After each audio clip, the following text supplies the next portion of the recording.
Ladies and gentlemen, boys and girls, welcome to the Music Lab podcast.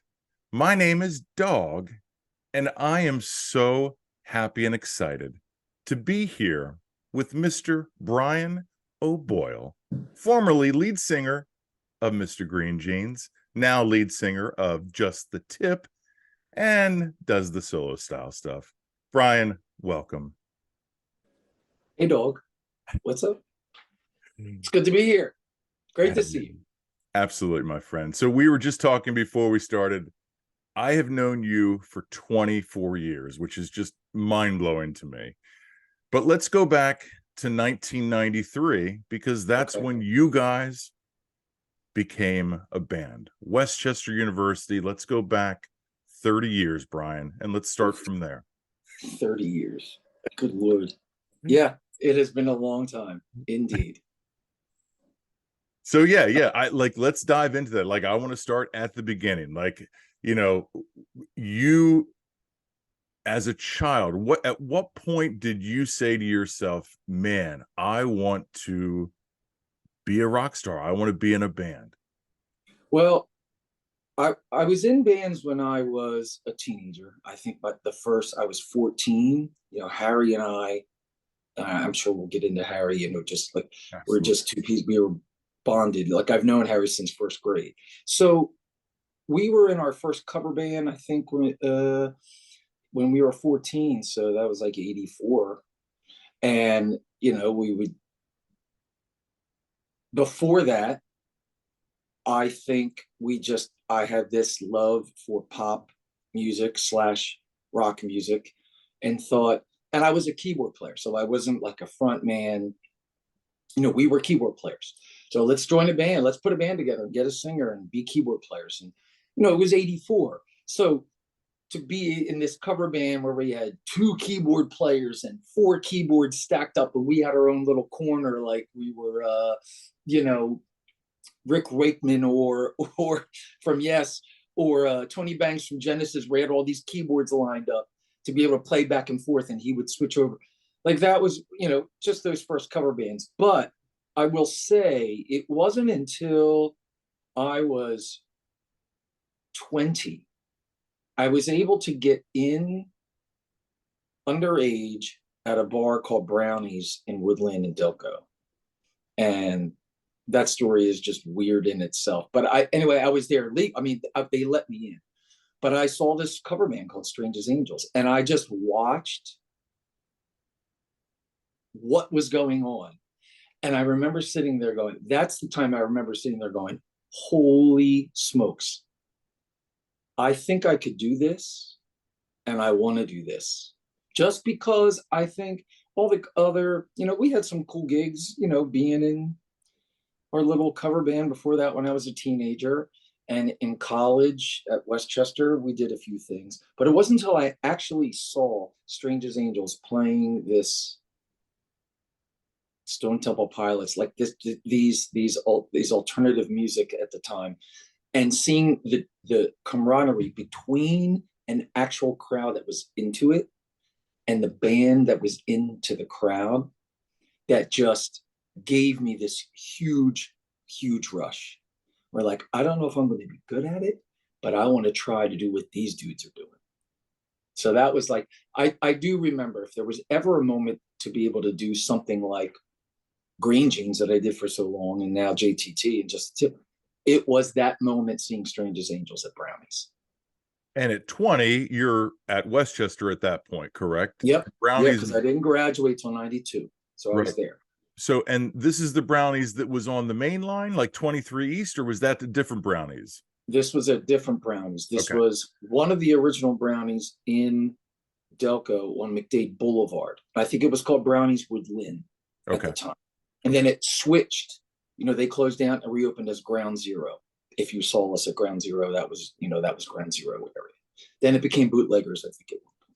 So. Yeah, I definitely saw you at Brownies East, I think, for like a Thanksgiving Eve maybe show, or like holiday show. That was in that one, Brownies 23 was in Ardmore near Villanova and St. Joe's. Okay. So Westchester then. So then how does the formation of Greengenes then take a, kind of, what's the evolution of that then? Yeah, with Greengenes itself, um, you know, I would, man, so it was Harry and I, the keyboard player, the Yeah. original keyboard player, Greengenes, and we were in these little cover bands. And it kind of, I think when the music started changing, if I were to guess, when alternative music, not like the Cure alternative music, that was always there because but once that Seattle thing started happening, and then all these other bands from around the country started to get popular, whatever, piecing. So let's see, the best way to say it would be those songs when that music came out were a little bit more difficult music wise to cover and to be good at, uh, to the point where we were like all satisfied.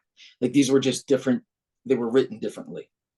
And so we just had some different members of whatever cover band we were in at the time, switching out, finding certain members. I remember the day Johnny Fat came over to my parents' garage to like audition perhaps maybe or play a couple songs on the bass.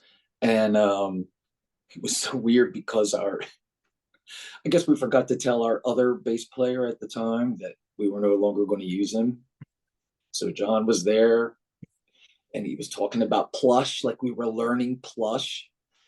And then here comes the other bass player up the driveway, and it was just very uncomfortable. Like it's funny looking back at it now, but and so I think once we pieced like certain things together, we had five guys. I don't think we were called Greengenes, Mr. Greengenes at the time. We did change our name at some point, but I think what we were doing was learning as many of those songs and that type of music as we could. Like building a catalog. Correct. Yeah. Yeah. To go with all the stuff that we already had. Right. To try to get in to some of these bars in our area in Delco. And Brownie's Woodland was actually one of them. And we knew that they were closing down and renovating into something else. But I think the thought process was maybe we can get in there during the summertime when all the big bands are down the shore playing all these places that we never thought we would ever get into, and get a couple shots at this Brownies place and get our friends in there. That was the key at the time, obviously, to get friends to come and buy a lot of beer, and so that the bar would have us back. I guess it's the same thing now, but those early days, it was just okay. Let's try to get a couple places, and then at some point we needed a name that stuck, and then we just changed the name at that point. And those were those really early days, just trying to find places that, those were the days of like the $5 meal deal on Wednesdays, where there would be a buffet and you could drink as much as you wanted for a couple hours.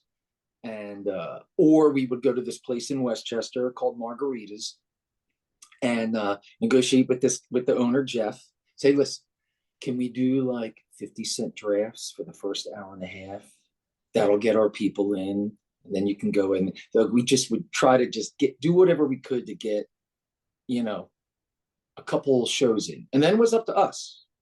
Then it was up to me. At that point, I was no longer a keyboard guy. I was the front man by default, actually, because if I remember correctly, I still just wanted to be a keyboard person, and we couldn't find.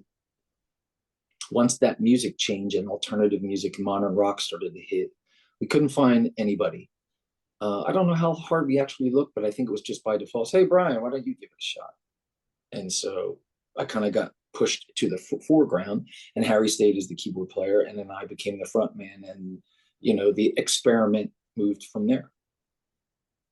Do you ever wonder if, because now, in hindsight's 2020, of course, but do you ever wonder if you weren't the lead singer and you still would be the keyboardist in Mr. Greengenes? I don't want to ask you, do you think you would have the same success, but like, what do you think the dynamic would have looked like? It would have been different. Absolutely. Because I thought about that before. I think about it every now and then Yeah. still. Um, because it was by default. Man, I mean, if there was never really, looking back now, look at all these cover bands. There was never a cover band that had two keyboard players. I don't know how long it would have lasted. Maybe at some point, you know, our management, when we finally got it, would have said, look, this is abnormal. We gotta, one's got to decide, or, and somebody would have got pushed out maybe, or maybe Rick Green would have been like, this is cool. We've never had something like this before, but we got to find a front person, man or woman, doesn't matter. And go from there. But yeah, it is kind of weird where I look back at it now, 30 years, 30 plus years after, going, man, thank thank God that it was by default that these guys like, go ahead and give it a shot. And it was a struggle in the beginning. I vocally, trying to figure out how to do a Rage Against the Machine song, and then, play like Louie Louie. Like, that was our set list at that point, and trying to figure out how to get my voice to do those types of things.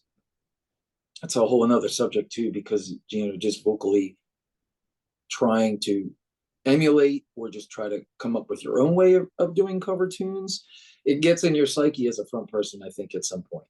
And you got to make a decision which way you're going to go if you want longevity. That's my opinion on it. Yeah. But yeah, I mean, to answer your question, I've thought about it.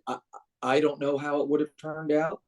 It could have turned out completely different, and I could have just been the one that was asked to go. And I wonder back then if I would have kept trying, just like, well, let me put my own band together, or I would have just went back to teaching, because I have my degree. And Right. Interesting question. I don't think anybody's ever asked me that, and that's an interesting one. So yeah, I'm glad that you touched on the teaching, because yeah, I mean, you could have easily fell back into a regular career.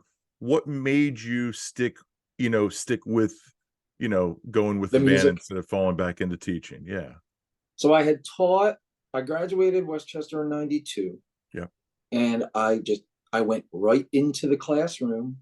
So I graduated in May of 92, and I went right into the classroom in September of 92. I got a job down in Cecil County, Maryland, at Northeast High School and Northeast Elementary School. It was like a split deal. Okay.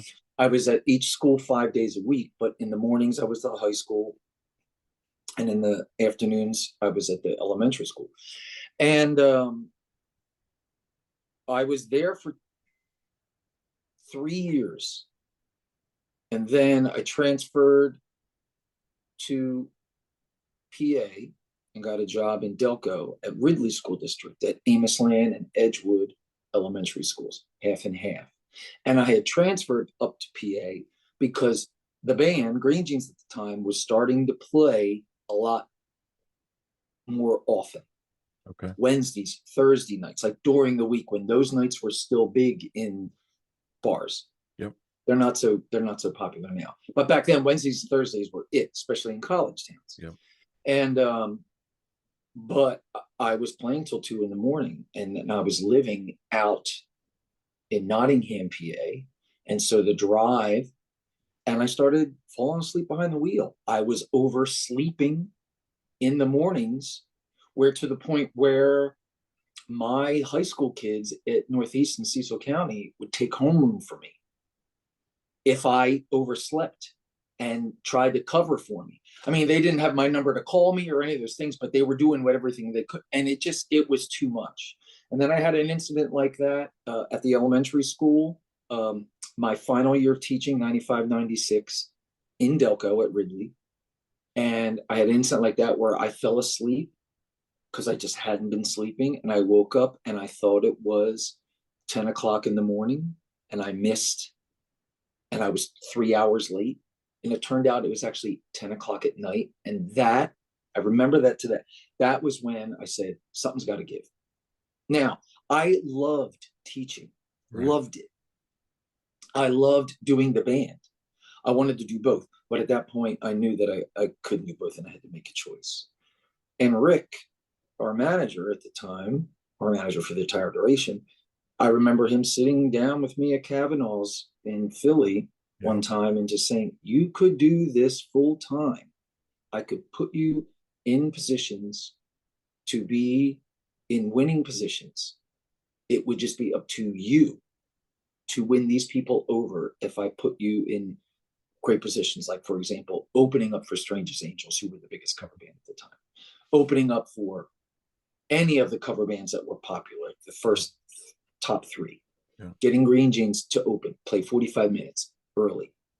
And so it was that when I just kept struggling to try to do both jobs, that I had to sit my parents down and explain to them that I wanted to try to do a cover band full time and have no health insurance coverage, have no 401k or no teaching, retirement, any of that. Get Right. rid of all that.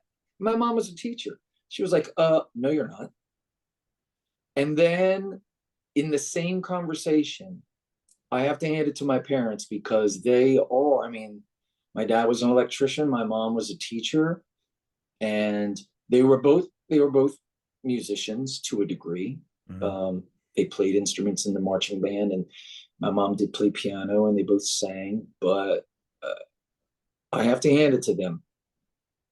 I think I was fully expecting them to say no and to tell me no, and I wanted to please my parents. And then, but in the same conversation towards the end, they were like, you know what, Bryen, if you want to give this a shot, go ahead and give this a shot, because I explained to them, and it made sense to my mom, that I said, Mom, I'll always have my degree. If I screw this up, um, and I didn't know if I was or wasn't going to screw it up, or if the band just doesn't take off, and I need it, it's not screwing it up. That's probably a horrible term, but if we don't get enough shows and I can't pay the bills by just doing this, I have my degree and I can go back and find another job. It won't be easy because I've got a nice job, but I can do that. And then that's when, you know, they were cool with it. And if they were cool with it, I was going to give it a shot.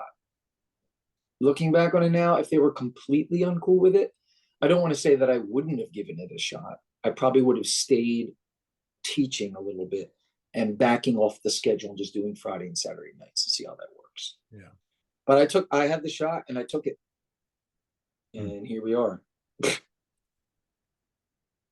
So, so what in the early days, obviously, of the band, just like any band, you have struggles, you have, Sure. issues with owners, you have, not getting paid, stuff like that.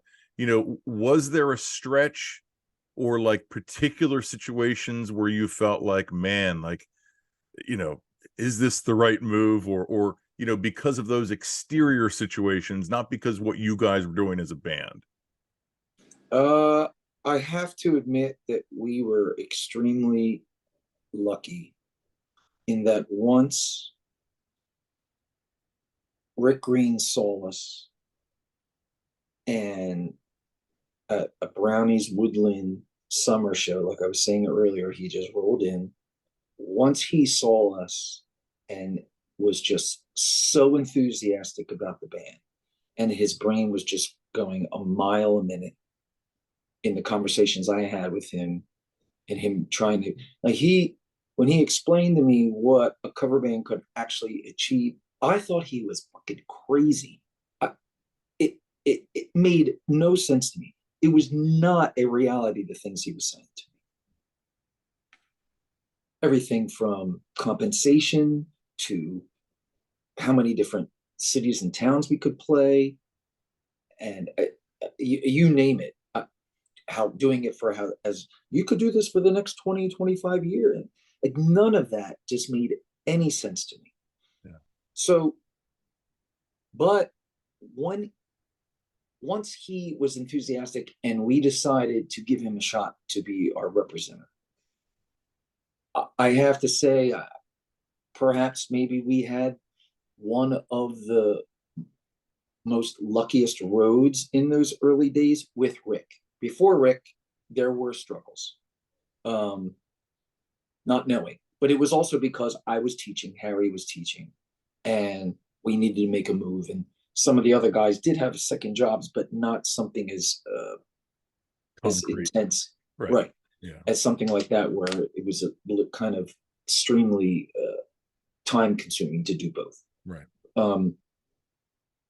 With Rick, I have to hand it to him. He put us in positions that other cover bands were starving to be in.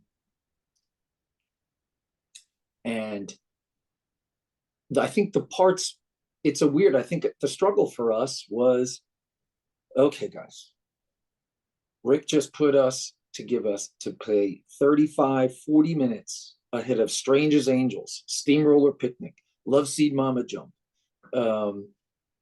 Shotgun Wedding, Bonehead, like any of these cover bands, Split Decision, that were just making their way. Yeah. Right. Yeah. The Armadillos. Yeah. God, I love those guys. And so we had 40 minutes to try to convince their fans that we were so I think that was our biggest, that was my biggest struggle as the set list writer, as the front man, whatever. And Rick just was like, look, if you can win these spots, then you're going to keep getting these. If you're not, then we're going to have to back off, and it'll be a lot harder of a struggle. I will say, we did have nights where it was just us, where we would be in these ridiculous towns and just, having to sow our oats, I guess, whatever that, playing for four people. Sure. Yeah. Yes, we had those. But with the times that he was able to put us in opening acts in these top 5 clubs, let's just say the Chameleon in Lancaster, we opened up for a lot of cover bands there. That was our shot. And so it was just on us, and it was on me, but it was on the whole band as well. Yeah. So was he part of Midnight Sun, or when did Midnight Sun then come about? And talk about that relationship you had, or was Rick Midnight Sun basically? He was Midnight Sun with his brother Stu. Okay, right. And they had started Midnight Sun back in the late 60s or early 70s.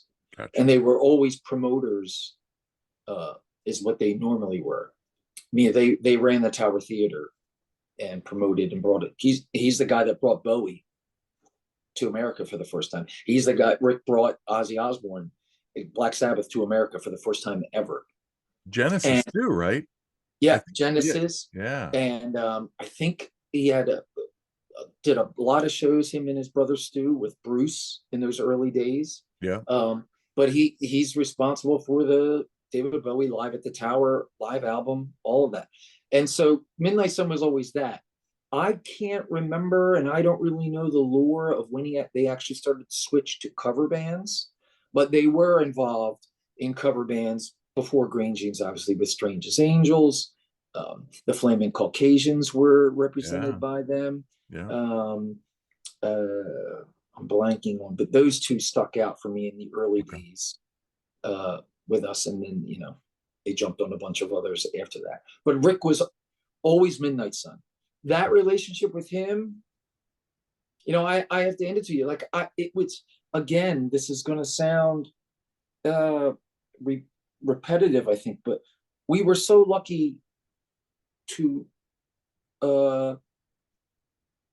have him be the guy that found us and that we decided to kind of work with. There were other people that were interested, but he also booked a lot of the top rooms. Rick was the booker. He just laid the entertainment out for these huge rooms, and so it was another benefit to us. And we never wavered. I didn't want to work with another management for the duration. We just stayed with him. Of course, there were ups and downs and disagreements, and there were times when, we had band meetings throughout the Greengenes duration where Rick had to sit us down and go, look, the club owners are saying that you are playing way too much music that is not popular. You have to stop being so avant-garde, like so off the beaten path. We've had those meetings before where it's like, you can't just play, a Tool song that's not sober. it doesn't work like these bar. So we had those kinds of struggles throughout, and And Bryen, how do you tell them like that is what our allure is? That's what makes us. and Rick understood it. Like Rick Right. got it. He was Gotcha. like, I tried it, but they, and look, at the end of the day, man, we know it. Johnny Fat used to always say it. Johnny Fat would be like, look, our job is to sell beer. And it always rubbed me the wrong way when he said it back then. What am I, fuck am I doing? That's what I'm doing. I'm selling beer. Now, in my mind, what I was doing was trying to create a cover band that played music that no other cover band did and make it work. Um, and writing set lists that kind of took the crowd on a journey with different genres. Like it was unheard of back then to have a cover band play almost every single genre. You had alternative bands, you had party bands, you had classic rock bands, 80s bands. But I don't think you had a cover band that would play Rage Against the Machine into Jesse's Girl by Rick Springfield, into Sublime. Sublime, Yeah. into the Joker by Steve Miller Band, Right. into Styx, or and then played Freddie Johnston, or They Might Be Giants right after that, and Yeah. then Just a like friend. a Beatles tune, right? So you just and so that's what I was doing. But John was right. I mean, looking back on it now, like he got it, and so I can't remember the question now. I apologize. No, well, like, yeah, so Rambling. the yeah, like what yeah, like explain how. Well, yeah, I kind of forget myself, so don't worry about it. Keep going. Yeah, it was just those early days. Again, we were just lucky. Rick put us in Yeah. positions, and it was up to us to go ahead and slowly but surely, these fans that were of these other cover bands started to ask about the band, and we started to get our own nights at Yeah. those things. Yeah.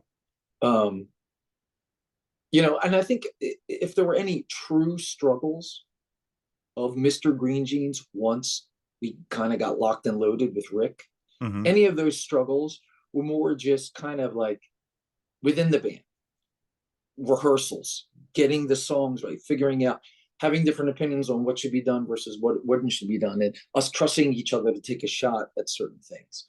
But I will say, look, man, looking back on it now, we were a full-on rogue cover band. We did whatever we wanted, and it wasn't like we did a couple songs or put songs in certain sets and knew they weren't going to go over, and I just stopped putting them in after a week. I was brutal with it, man. I left those in the set list for months because they were great songs. Also, music back then, you didn't have to just play the single. You could get away with playing songs that wasn't the single if you wanted to do it. And we just did it, and it became kind of our thing to a degree back then for a while. But then we just started to find ourselves and just did whatever we wanted. The question was, yeah, the question was is that the owners, they were wanting you to play popular songs and you were Right. doing your own, like that's where the line of question was. Yeah, yeah, and we did it. Like Right. we had a couple band meetings where Rick had to break it down for us. Yeah. I mean, we had that issue in Dewey Beach, um, at the Bottle and Cork, Yeah. where the people that were running the joint thought that we were getting too deep cut, during the jam set at that 5 o'clock thing, Right. and that we needed to change it up. And look, I think just in general, across the board, it always rubbed me the wrong way.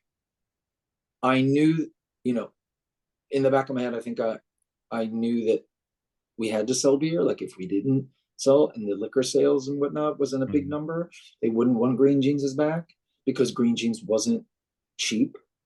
We were one of the premiums, and once we got established and everything, but it kind of rubbed me the wrong way as a performer and as a musician, where I was like, okay, they should just I'm not going to tell them how to run the bar. Yeah. So I don't want to be told how to run my set lists. Yeah. Correct. And I think I have a better feel for the people that are right in front of me than somebody who's sitting in the office, to a degree.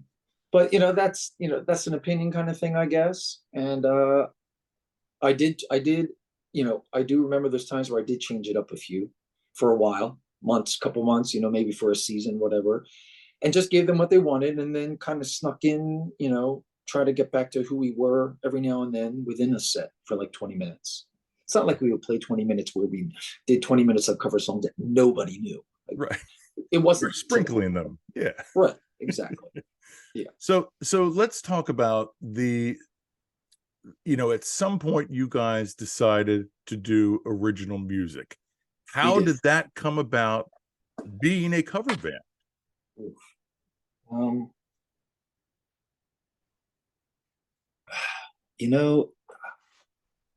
I think a couple of us always wrote songs. I mean, Harry and I wrote our first song when we were in 8th grade together.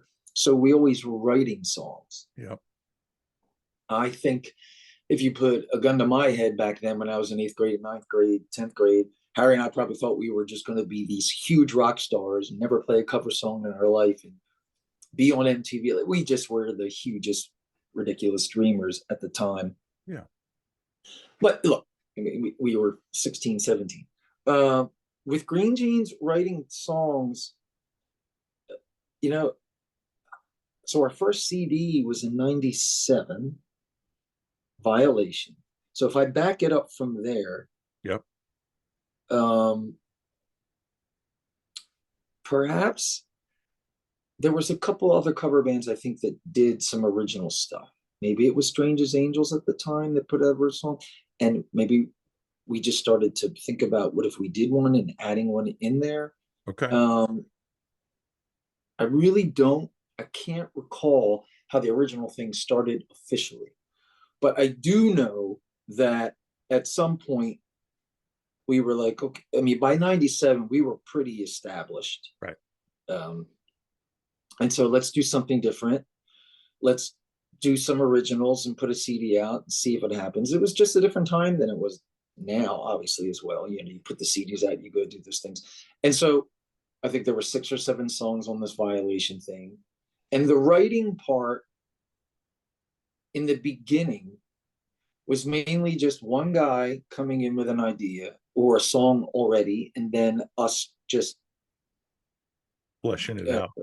Yeah, fleshing it and putting our own little touch to it. Mm-hmm. But I think there was always the struggle always became, for Greengenes at least it was originals, in my opinion, was we were so established already as a cover band by then that I don't think we knew what our identity was supposed to be as an original band.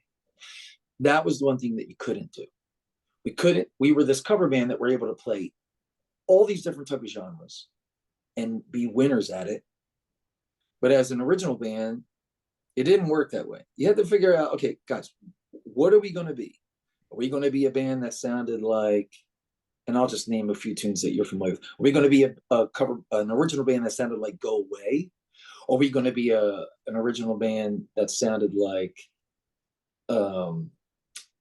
Marionette or something harder? Like there was just so many different directions, songs of different styles.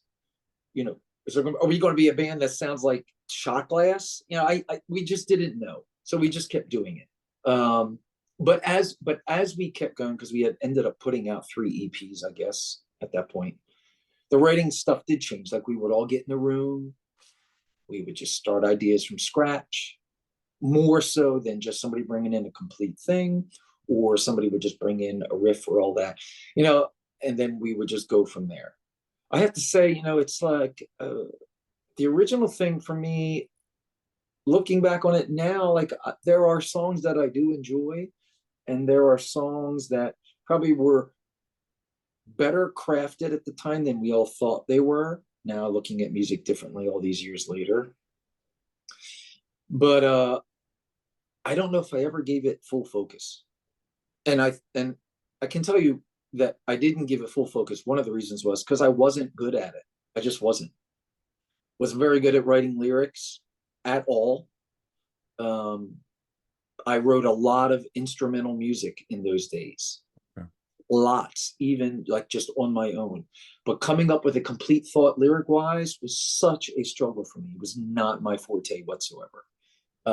And then also being given a song by one of the guys to sing, again, I struggled with the identity. I didn't know how I was supposed to sing it. Like, okay, so am I going to be Eddie Vedder, like when I sing Even Flow? Am I going to be, you know, Liam, like I'm singing Champagne Supernova at the time, or am I going to be Kelly Clarkson at the fast forwarding even more? But it was a struggle, or am I just going to be Bryen? And what did Bryen's original voice sound like? It was a struggle for me, and I never was able to give it full focus. I can honestly say that now because I was 24/7 fixed on the cover band part of it and trying to just see how many boxes I could check before time ran out. I mean, I'm a realist, and so I always knew at some point, okay, this could end tomorrow. It could end tomorrow. Another cover band could come up and be the next whatever, and then we just get knocked down, for lack of a better term, and fade away. So that's what I was fixed on. The original thing. It's not that I didn't dislike it. I didn't hate it, and I think there's some really cool songs, but it was always a struggle for me for those reasons. Yeah. You never felt like imposter syndrome, though, did you? Mm, with the originals? No, no, no. Just as you know, as a lead singer of a cover band, when you started to get success, and like Mm. not like let's talk about like 1997, 1998, like that time frame. Like, did you ever feel like imposter syndrome during those times? 97. I Yeah, I even I don't I personally didn't. Yeah, I knew I was kind of my own thing. I knew I was um just a weird dude. Like I just was an idiot up there, and like I I, I knew I kind of stuck out for a bunch of different reasons. I was never the best singer, and to this day, I'm still not the greatest singer. Uh, but I know because I guess my theater background, also finally, I think just because I am extremely a shy person and very quiet off stage. I always have been. And I was extremely shy. It's very cliche, but I wasn't. Just extremely shy in college, and uh, in high school I was. And then finally something in me, was able to let go a little bit once I got in Greengenes and singing these songs and just seeing what it could actually be like. I started to feed off the crowd immediately in those early days. And so I never felt that I was mimicking somebody out there, that I was kind of copying somebody and just going to become like this, whatever. The opposite ended up happening, where others out there years down the road kind of, I mean, I don't know. I guess maybe it's hard not to a degree if you're in a cover band and trying, to. I mean, I know what it was like to say, okay, well, how can I be like this band and this cover band, whatever. Um, we ended up playing a lot of the same music as those cover bands, um, but I never really took anything from those other bands except for a handful of songs right. to also cover. So I Now, guess from a fan perspective, and it's always tough to speak about yourself, so I'll do it for mm, you. So for me, your stage presence, how you interact with the crowd, how you get the crowd involved, whether it's bringing people up on stage, whether it's, pointing them out in the audience, whether it's climbing on the roof of the Rusty Rudder, yeah, climbing on the speakers, like right. these are all like epic moments, and people don't forget about that. And I think that's what made you, the lead singer that you are, and that you still are today, and I know Yeah. that's tough to take that, Yeah, praise. yeah, it's uncomfortable. It's weird. it's uh, it is uncomfortable to be, sitting here while you're saying those things. But then also, now that you're done talking and I don't have to hear it from uh like I do generally understand and get the joy that was brought and the joy that is still brought and how pumped people get by my idiocy. And I will say that till the day that I'm done, because I get off on it too. Like it's an equal mutual thing. Um, I get off on myself being able to get up there and just create things out of the thin air with the songs, with the atmosphere, with the movement, just you name it. Like I love doing that. And maybe, I was never built to be in an original band, to create things in that manner.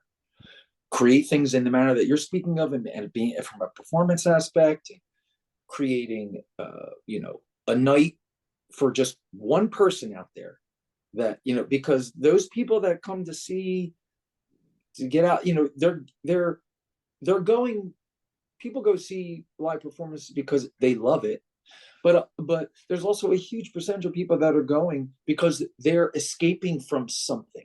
It doesn't need to be something bad, but they're just leaving something else and want to be put in a different position to take them on some sort of journey. I don't know if every musician actually gets that. I really don't know. I would tend to think, in my experience, there are some that don't, and it's unfortunate. It's a bummer. Yeah. But that's what it's about, man. That's what it's about for me too. Like just taking chances in the middle of the night with, well, like some of the things that you were talking about. And I appreciate, I know you're a fan, and the thing with you is, you're one of those people that I know is also a music head. And so you're not, you listen to music differently than some other people do. Not that there's anything wrong with the other people, but I know I have people that just, it's like, oh, well, I can't tell the difference between this band and that band. It's just I'm going out. And so for you to say that, it means a lot. I mean, it means a lot to me with anybody, but for someone that's a music head that actually, um, because Understand. you've Yeah. seen the band so many times for so many years, and seen solo and other things, that you're well within your right to go, you know what, they're not as good as they used to be, or slacking off, or with those things like that. They go, so for you to say that now after all these years, it does mean a lot, because it's why I'm still doing it. I mean, I would just be doing something else right now if I didn't still feel so into what I'm doing, and that I'm making a difference out there still in the music world. Definitely. Yeah. So let's talk about like I want to know for you, like at what point, because it is like for a cover band, especially when you're playing at a venue where most of the people there are, like you said, are just there to escape. They could care less who's playing. Like it's Mm-hmm. different where you're going, paying for a ticket to see the band that you're going to see. At Right. what point did you feel like in the crowd, where the majority of the crowd at these venues were coming to see you, where it wasn't just, you're the background noise? Does that make sense? Yeah, no, it does. And to pinpoint an actual year when things turned, it did turn around pretty quickly for us. Okay. But so I would say, so we started playing the Jersey Shore and all these other venues, Jack's and Avalon, the Ocean Drive and Sea Isle, Fred's, Stone Harbor, the Bottle and Cork and Dewey Beach, the Paddock, the Party Block in Ocean City, Maryland. All that started in the summer of '95. 95. Okay. Okay. But at the same time, despite us starting in '95, it was never a full blown. There's a good term. Reaction. Yeah, yeah, right. Yeah. And so at some point by the second season, because I would say by '97, '98, perhaps we weren't the top cover band. I mean, and look, no matter how you want to say it, how, you know, how genuine or humble you want to be or whatever, the bottom line is, in what we do for a living with cover bands, there is a top cover band, and then there's bands that are there. There's just a list. It just Yeah. is what it is in different facets. But the Greengenes hype became quite legit, I would say, absolutely by our third season of actually playing those shore towns, because what that was enabled us to do. So if we were playing it by the summer of 97, what it enabled, if we were doing our job correctly, which we were, thankfully, it enabled Rick to then not just have us be a Philadelphia cover band. We started going to Baltimore. We were able to go to DC. Right. You know, we were in Dewey Beach, and these kids, these people that were these patrons were from DC and Arlington, Virginia. In Ocean City, Maryland, these people were from Pittsburgh. Right. We were able to go to different markets once Greengenes became a legit thing, like an established, not opening for other bands. We were one of the top tier premium cover bands, and we were able to branch out and play other markets. Yeah. And then again, it was just up to us to keep being who we were. And my job was just to keep being as unpredictable as you possibly could and give these people something different, so that they wanted to keep coming out and ask, wait, when's Greengenes coming back to Pittsburgh now? Whoever this with these guys, we didn't get to go to Ocean City this summer, but I want to go see this band again. So that's, I would say by 97, 98, it became a legit thing for sure. And when did you guys start doing the index cards with your schedule on them? Because they are, when I watched your video, like that reminded me of that. I was like, oh man, I looked forward to those cards, because that was all Rick. That was all Wednesday to Sunday, like 5 days a week. And those cards, I think Bill Diamond was the name of the gentleman who ran his company that made those cards for all of the cover bands back then. Those started right from the get-go. They started from the get-go. I don't know if we had them in 93, but by 94 we definitely had those cards. Hotline, the hotline to call for the schedule was actually Harry's home landline in the early days. And so, but yeah, those cards are iconic. I still have a bunch of them. They're just amazing to see. Well, and how busy we were at times. Yeah, and to tell your kids, or to tell anyone under 25, that was the way you. How crazy is that, right? Yeah, like that's no how internet, you put your mailing address, right? You got them in the mail, and that's how you knew when your favorite bands were playing. Yeah, it's crazy. Yeah. So let's talk about some of these venues at the beach, at these beach towns. For me, obviously, right away, we're going to talk about the Party Block, because start with the top. You start with the top, because the Big Kahuna Party Block was 3 bars in one. It was on 17th Street in Ocean City, Maryland. Ralph, for years, was took care of it, and you guys. On Monday nights for how long? 15 years, 12 years? From 95 to 2012. Yeah. So, every Monday night, ladies and gentlemen, these guys would rock the Party Block. We would look forward to it every week. There was 17 weeks a year, right? So 17 seasons. Oh, 17 seasons. Okay. But basically from May to September, you guys played there, right? Yes. Yeah. Yep. And then sometimes Fridays, sometimes Saturdays, but almost always Mondays, right? And it was the only vertical that Greengenes ever did in our 20-year history. The only vertical we ever did. Interesting. Yep, never did it. And the birthday cake is still there on the ceiling. Many of the birthday cakes are still there. I don't think Rick was a big believer in verticals for us, which in turn really rubbed off on me. As far as my solo stuff and whatever, to verticals, it was just a different philosophy that we both had. But that was the only one we did. And I will say, man, did it work out. It really did. those shows were just epic, like And you know absolutely. what's weird? In the beginning, the first 2 summers, we started off playing on Tuesday nights. Oh, And really? Ralph took us to dinner, took the band and Rick to dinner one night and lobbied for us to switch after 2 summers to Mondays. And the band was like, Ralph, we just spent 2 summers building every Tuesday in town. Now you want us to switch to a different day of the week? We were nervous. And it was like Rick talking to me about, quitting teaching and doing the band. Guys, it's going to work out. You just keep doing what you do and let us handle the rest of the part, and it will work out.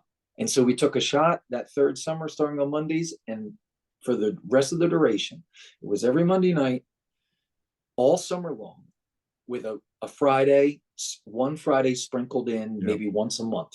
Yeah. Yeah. Yeah. And then, yeah, I never made it to Jack's. I never made it to most of the Jersey Shore places. So, Mm-hmm. give the audience and me myself, like, what were those venues like, playing them, like, just your experiences there, like sound wise, crowd wise, just, It's interesting because you're familiar with Ocean City, Maryland, and Dewey. Yep. So the Bottle and Cork in Dewey Beach, the Rusty Rudder, Dewey Beach. You drive down the road a little bit, and you're in Ocean City, Maryland, and the party block.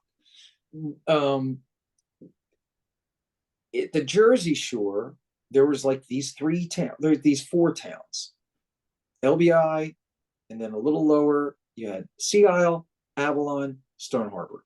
And then you can add Wildwood if you want there too. Right. And even between LBI and Sea Isle, you can add Summers Point, Ocean City, New Jersey, because there was a time.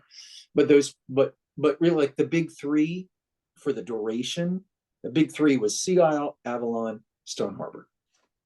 For Greengenes, it was the Ocean Drive in Sea Isle, Jack's Place in Avalon, Fred's Tavern in Stone Harbor.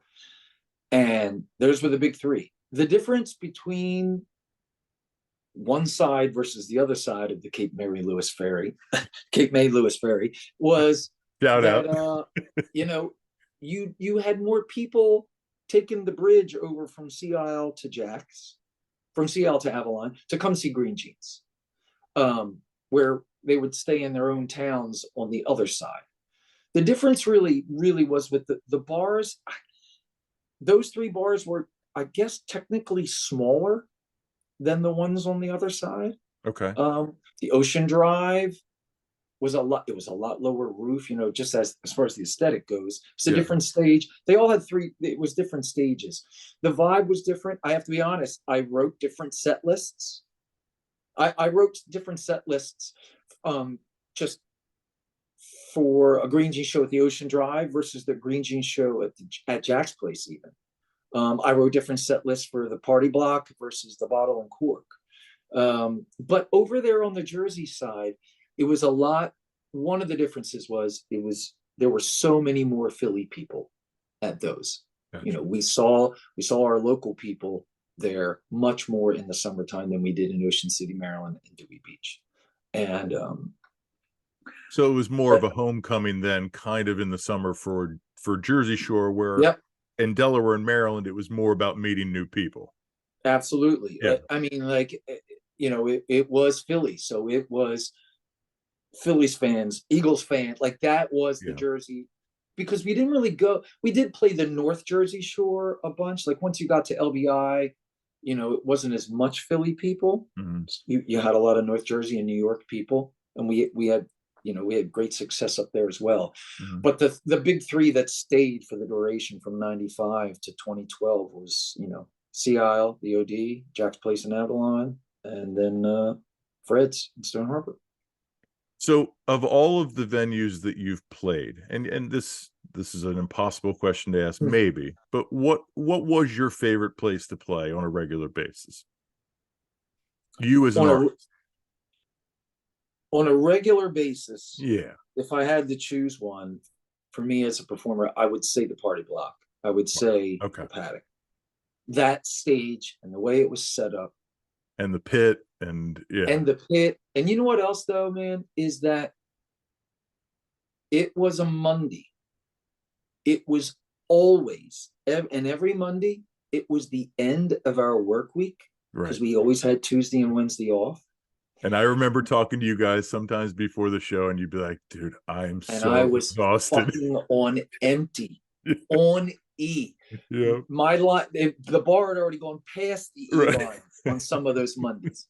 And then I would get up there at 10:20 and DJ Larry Love would start playing Yep. that song, What People Do for Money. And the beat would come on. And, that first set was never really packed, but it just juiced me up. And I found a way every Monday night to find my voice and to find enough. And so, and that stage, I will say that was like on the regular. Now, after all these years, that bar, it doesn't exist as the party block anymore. Right. My second favorite stage and my second favorite venue is the Bottle and Cork in Dewey. I mean, to be able to be on a stage that large and to be able to have access to all of those people, like that's what for me I mean, there's also something he said. I get off on really small, intimate stages as well. But to pinpoint it down to a couple venues that are just, Iconic. Yeah. yes, Right. for me as a front man would be those two.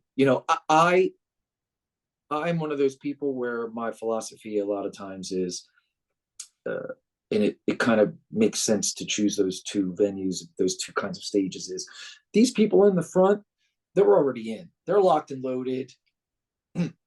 Not that I need to convince them of anything or win them over, Right. or to keep paying so much more attention to them. I'm more about the person all the way in the back that I can see on those two stages, to get them to stop talking to whoever they're talking to, and to turn around and just get a couple head things, by whether it's something I say on the mic, a song that we decide to do, something ridiculous that I do, whatever, to get that I'm always, for me, even to this day, there's two things that are at the top of my philosophy of what I do. It is always about the next song. Always about the next song. No matter whether I'm doing a solo show, full band show, as I'm playing a song, my brain a mile a minute, because I don't write sets anymore as far as solo stuff goes, and when I do write sets for Just the Tip or Greengenes, as I'm writing the set lists, it's about, okay, well, if I'm doing this, what's coming after this? How am I getting? It's about the solo shows. I am constantly thinking about what to play next by looking at the crowd, seeing the person in the back, whatever, or something I know that's going to seamlessly go in to the next song from where I am already. That it's about the next song, and it's about finding that person all the way in the back that is, kind of maybe they're not always there, but trying to get them there, even if it's just for two songs or one song. Yeah. So that's a good segue. So let's talk about, being a solo artist versus being in a band. I would think accessibility is one of the things that is an adjustment for you, because when you're a lead singer on a stage with a band, you don't have as much access as a fan. But when you're solo in a bar and, people are requesting songs and coming up to you, was that an easy adjustment for you, or is that still something you're adjusting to? No, I don't know if there was a actual adjustment. Okay. I remember it. I do remember it feeling quite different. Like once Greengenes ended in April of 2013, and I just, and I started just doing only solo shows for a while until I started to piece together Just the Tip. It was different in everything that you just said. You know what? There probably was an adjustment period because it was solely on me. I wasn't really writing set lists. I was just going with the flow. And there was probably a learning curve for sure. But also, back in the early days of my solo stuff, it was I think the music aesthetic was still in that.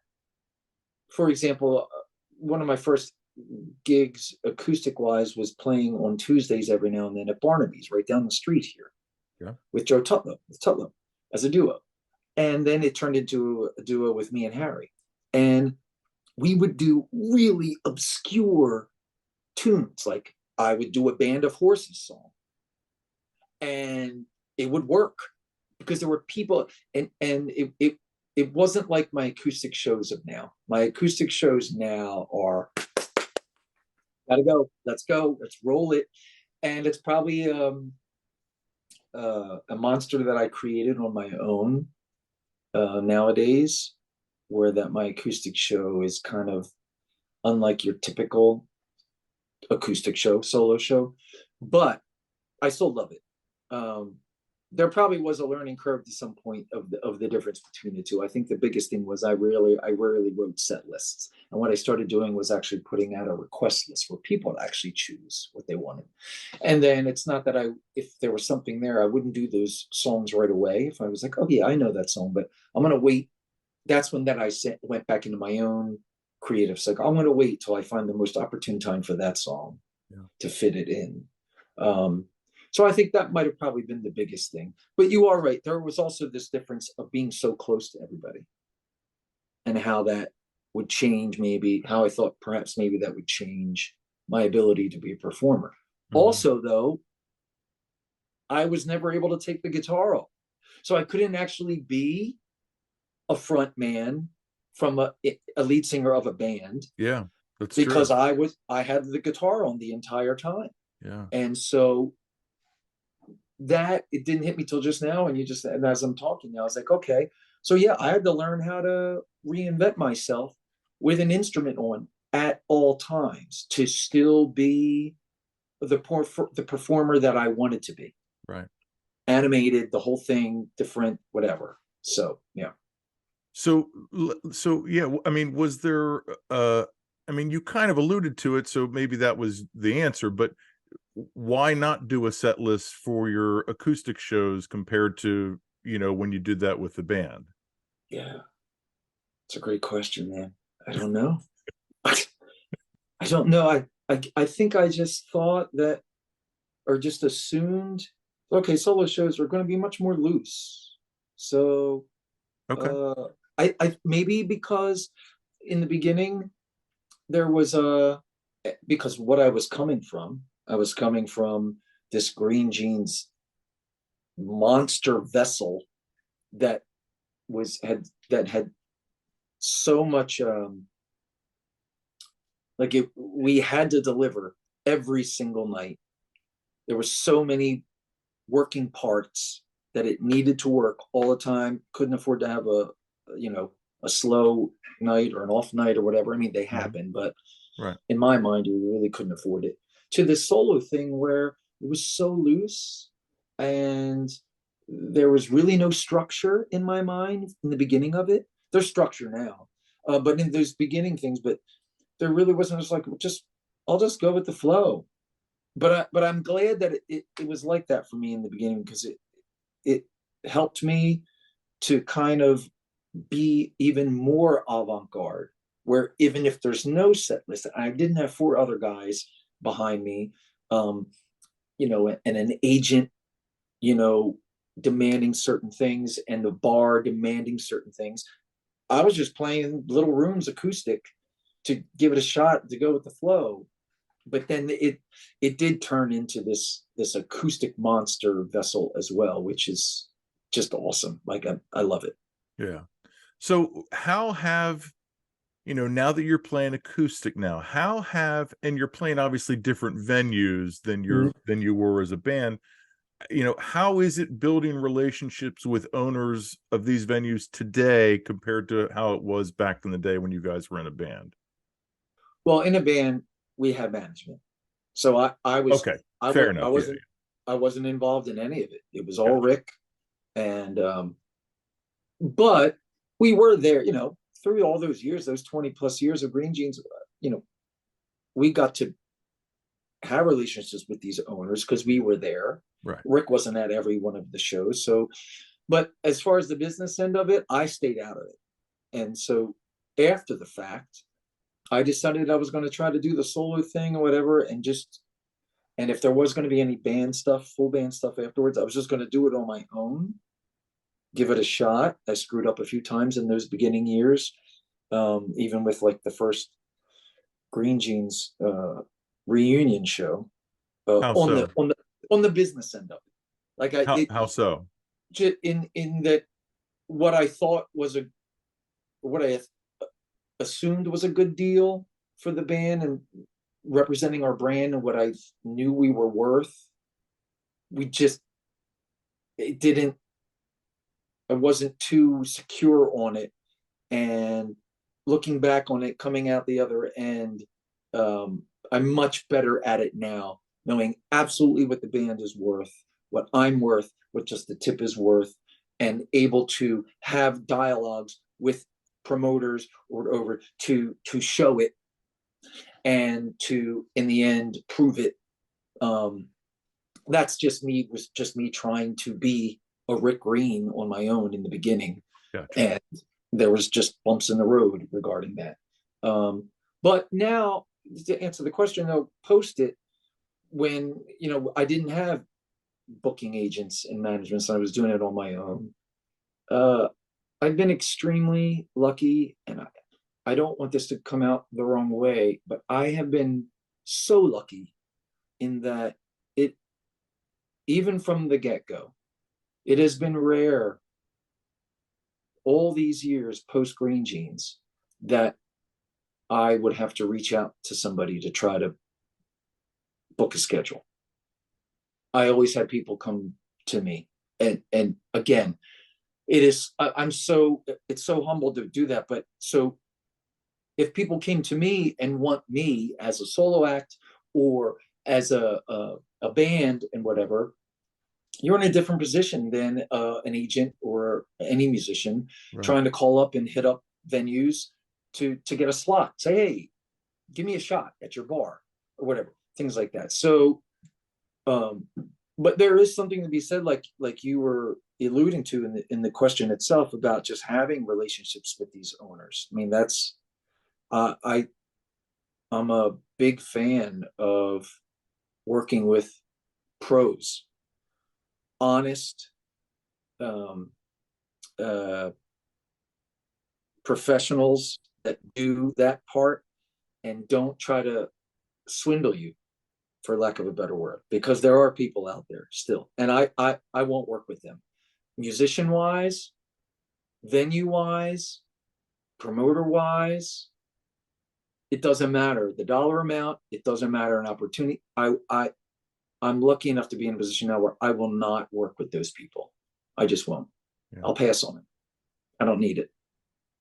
So let's kind of transition a little bit to a little bit more happier times. So let's go back to when you guys were, because you were named the rock band of the Eagles before the Phillies 2008 run, correct? Or was that after? Whatever year the link opened, I want to say it was 2002. Okay. The So first before year that the then. so yeah, whenever the link opened, that's when we started playing the link at the pre-games. So yeah, I I mean, tell the audience about that experience and like how uh, that came about, man. I mean, so I'm going to talk about it as a personally. I yes. think the band for Greengenes as an entity itself, but I I am a huge Philadelphia sports fan. Growing up, my dad used to take me to Phillies games. We sat in section 270 or 276 at the vet, first base side. My mom loved Pete Rose, all that. We didn't go to many Eagles games, but we watched Eagles games all the time on TV. Huge sports fan. Um, so whenever the link opened and they started having entertainment inside that promenade area, I think the first season they had different bands each home game. So there's 8 home games. And then it turns out the second season, if I'm remembering correctly, we just became the band for all of them and stayed the band for the duration. Um, uh, um, I just lost my train of thought. Did you Well, play then until until you guys retired then as the Eagles band? yes, we did. Wow. Till till Yeah. 20 or we till 2012 Yeah. at the link every year.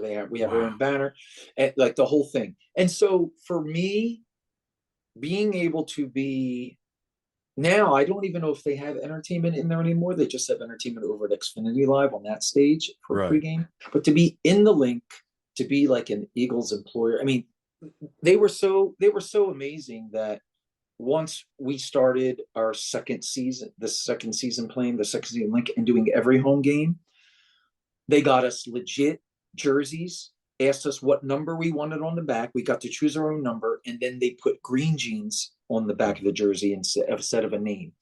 And they comped us these amazing legit jerseys. Still have it today. Still wear it.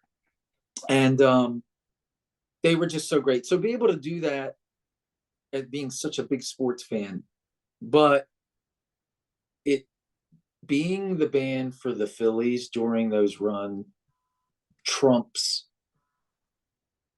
You there?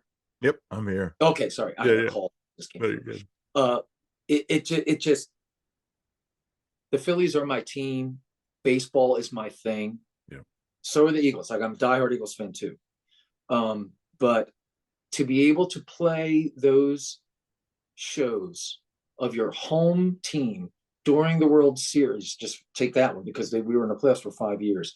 But to be able to be responsible as an individual, as a frontman of a cover band in a city like Philadelphia, that your job on Citizens Bank Way before Right. games 4 and 5 of the 2008 World Series to pump up all those people where the ballpark is literally less than 100 feet from your grasp when you're on the stage. I mean, I couldn't have asked for a most amazing moment for me personally. And so let's just get this out of the way now. Best show you've ever done, top, hands down for me. Yeah. Playing those World Series, those NLCS pregame shows and those World Series shows in 08 and 09 takes the cake for me personally. I'll never have another opportunity in that, the way that panned out, Right. to be able to be, it was my job to like pep up the city, so to speak, at this time, and to have an opportunity like that, like I thrived on that shit, and it just, um, it was just amazing. Like it's hard to put into words, but it made my day, and to be able to, one of the perks was I was able to actually get tickets and to go to some of those games, and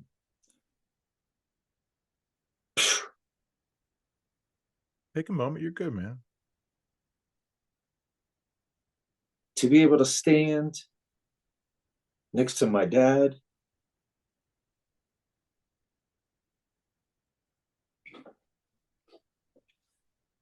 and my brother Jake, um, in '08 when we won the World Series was, I can't ask for a better memory. Yeah. And I only was able to get it because of Greengenes. So special. And today I'm going to game with my brother Jake, and my dad's unable to go, but if he was, he would be right there with us too. So Yeah. but he'll be watching it on TV. Go Chilling. Phillies, right? Go Phils. But yeah, just to be able to do those, apologize, I didn't expect that one to catch up on me, but to be able to do those Phillies things and the Eagles things just means, because I was such a huge, there were guys in the band that weren't the biggest sports fans, but still it was a great opportunity. But for Right. me, and just to be able to like, ooh, do I have it? And then when we won, also the Phillies were so gracious enough when we won the World Series to let us be part of the parade Right. festivities, And to then you play guys got to play in the stadium. in the ballpark on Crazy. the pitcher's mound Yeah. as a pep rally before ever. And here's the greatest part. Now I didn't think of it, but one of the greatest things for me ever in doing what I do for a living in my entire career, being some dumbass doing other people's music, is that parade. We would we would do Gonna Fly Now. Greengenes would play the Rocky theme, Gonna Fly Now, the whole thing, and I would sing the parts. But once we won, and if I knew that there was a chance that we were going to be able to play inside the ballpark for the ceremony, everything pre-him. Yep. So if we, and I remember saying, if we did do it, I am jumping off the stage during Gonna Fly Now with the wireless mic, and I am doing a lap around the outfield, a wall during that, and wave my rally towel across it. And I jumped the fuck off that stage during Rocky and ran into the entire ballpark around the infield and outfield, waving my rally towel to all those people, giving them high fives, even they had no clue who we were. But I did it because it was the only shot I was ever going to get a chance to do it. And it's one of the memories that'll stick with me for the rest of my life. So do you guys have recordings or anything video of those shows, of like the There World is, Series shows, or like yes, there's lots of video. I have tons of photos, but so many people back then, like that was the thing. Actually, it was the first, I think 07 or 08 was the first year that the iPhones came out. And so there's a lot of video, but also a lot of people that just took, I mean, I have got CD-ROMs over CD-ROMs of from 07 through 2012 of footage of us at all those amazing opportunities. Yep. Is that something that you've thought about as a band releasing, like at some point, like, you know, it's some sort of maybe, you know, release? It's interesting because I think all the video is from the fans' perspective. Oh, I So got you. a lot of it is probably distorted because they're so close. There is some great ones, you know. Okay. I have a friend that had put everything together like on a DVD actually to have it. As far as releasing something, I think the only thing that there was ever professionally done was our final show, Greengenes' final show at Xfinity Live that night. To release, we were going to release on DVD, and the sound, there was a mix-up, there was a delay, unfortunately, when it was recorded after the fact, and it was unreleasable, so just couldn't get it done. But some of that, but I have to be honest though, I don't know if I would have wanted to release it because even though I have got footage of it, there is something to be said. Like, I'm not one of those guys at concerts that will take out my phone and record a lot of things. I'm not the biggest fan of it. Again, live in the moment. To each his own. Yes, I just want it to be left in the moment. As I have it, you know, and there are photos that I have and that are online. But I've got lots of video, and so, you know, I got it. If I want to take a look, go back. Yeah. So I want to talk about some particular events, you know, because holidays were a big deal for you guys. Your Halloween costumes were just epic. Talk about that. Talk about, like, you know, some years that you guys did, you know, share the audience what you guys did for Halloween, and, you know, even St. Patty's Day, you guys were always doing something. What was the event that you did for St. Patty's Day? We would go to Claudius The Shamrock, right? Shamrock Fest, right? Shamrock Fest down in DC. It was always a couple different venues, but yeah, we would always get dolled up for St. Patrick's Day. Obviously, Halloween was big, but then we also did like towards, I don't know what the first year we did it. Maybe it was during the Phillies run, 08, 09. We started to do actually strictly all 80s shows. Greengenes, all 80 shows. And we would go to the nines with our costumes with all 80 shows. We did some at Brownie's 23 East. We did some in Arlington at the Clarendon Ballroom. But Halloween was big at the Clarendon Ballroom in Arlington. And I think at one point, you know, during the early ones, we would all just like dress on our own, just be individual. And then it became like a group thing. Right. And we just went all out. It's weird because we went all out, you know, like Wizard of Oz, everybody, the Village People. The Addams Family was good. The Addams Family. Star Wars, I think, was one of our last one. I think I got a picture of us all as Star Wars over there. Yeah. To the nines. But what was interesting, I got to say, one of the coolest things was that we would always play the Clarendon Ballroom on Halloween. But there was one year that there was a home Eagles game at 1 p.m. the next day. So on a Sunday. So at 1 p.m., Greengenes had to start at 10 o'clock in the morning. We had to be there by 8 in the morning. We Okay. played till 2 o'clock in the morning at Clarendon Ballroom. So we had to be at the Lincoln 6 hours.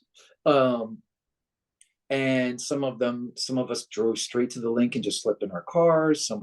But anyway, I remember whatever we were that year at the ballroom, and I don't recall.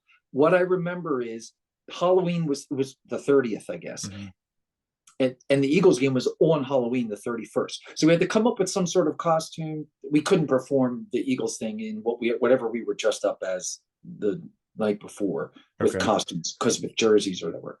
But Timmy, who is just the drummer, who's just an incredible artist, drawing and whatnot. He's like, let's just be Kiss. Let's do Kiss faces in green, in Eagles green and silver and white and black. And we got there early, and he put all of us in our own Kiss faces. So the 4 Kiss members, and I think our 5th guy, if it was Joe Marion on the keyboards at the time, I don't think it was Harry. It was Joe Marion at the keyboard. Okay. He was like the Eric Carr or one of the other different ones. One of the regular Kiss guys left, and we were all Kiss faced in Eagles green with our Eagles jersey. And for some reason, that one really sticks out because Timmy did such a hell of a job, and it was so awesome. Like it was just cool. It was great. But yeah, Halloweens were a big deal.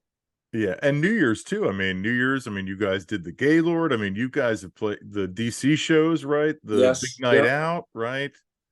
Yeah. Did you do? Big night DC, big night Yeah. Baltimore. It was the Gaylord for a bunch of years, and then some of the hotels. Those New Year's Eves were huge. Yeah. Definitely. Just financially as well, and just just a big Yeah. party, right? Compensation was big. Yeah, they were big nights. Big Yeah. nights.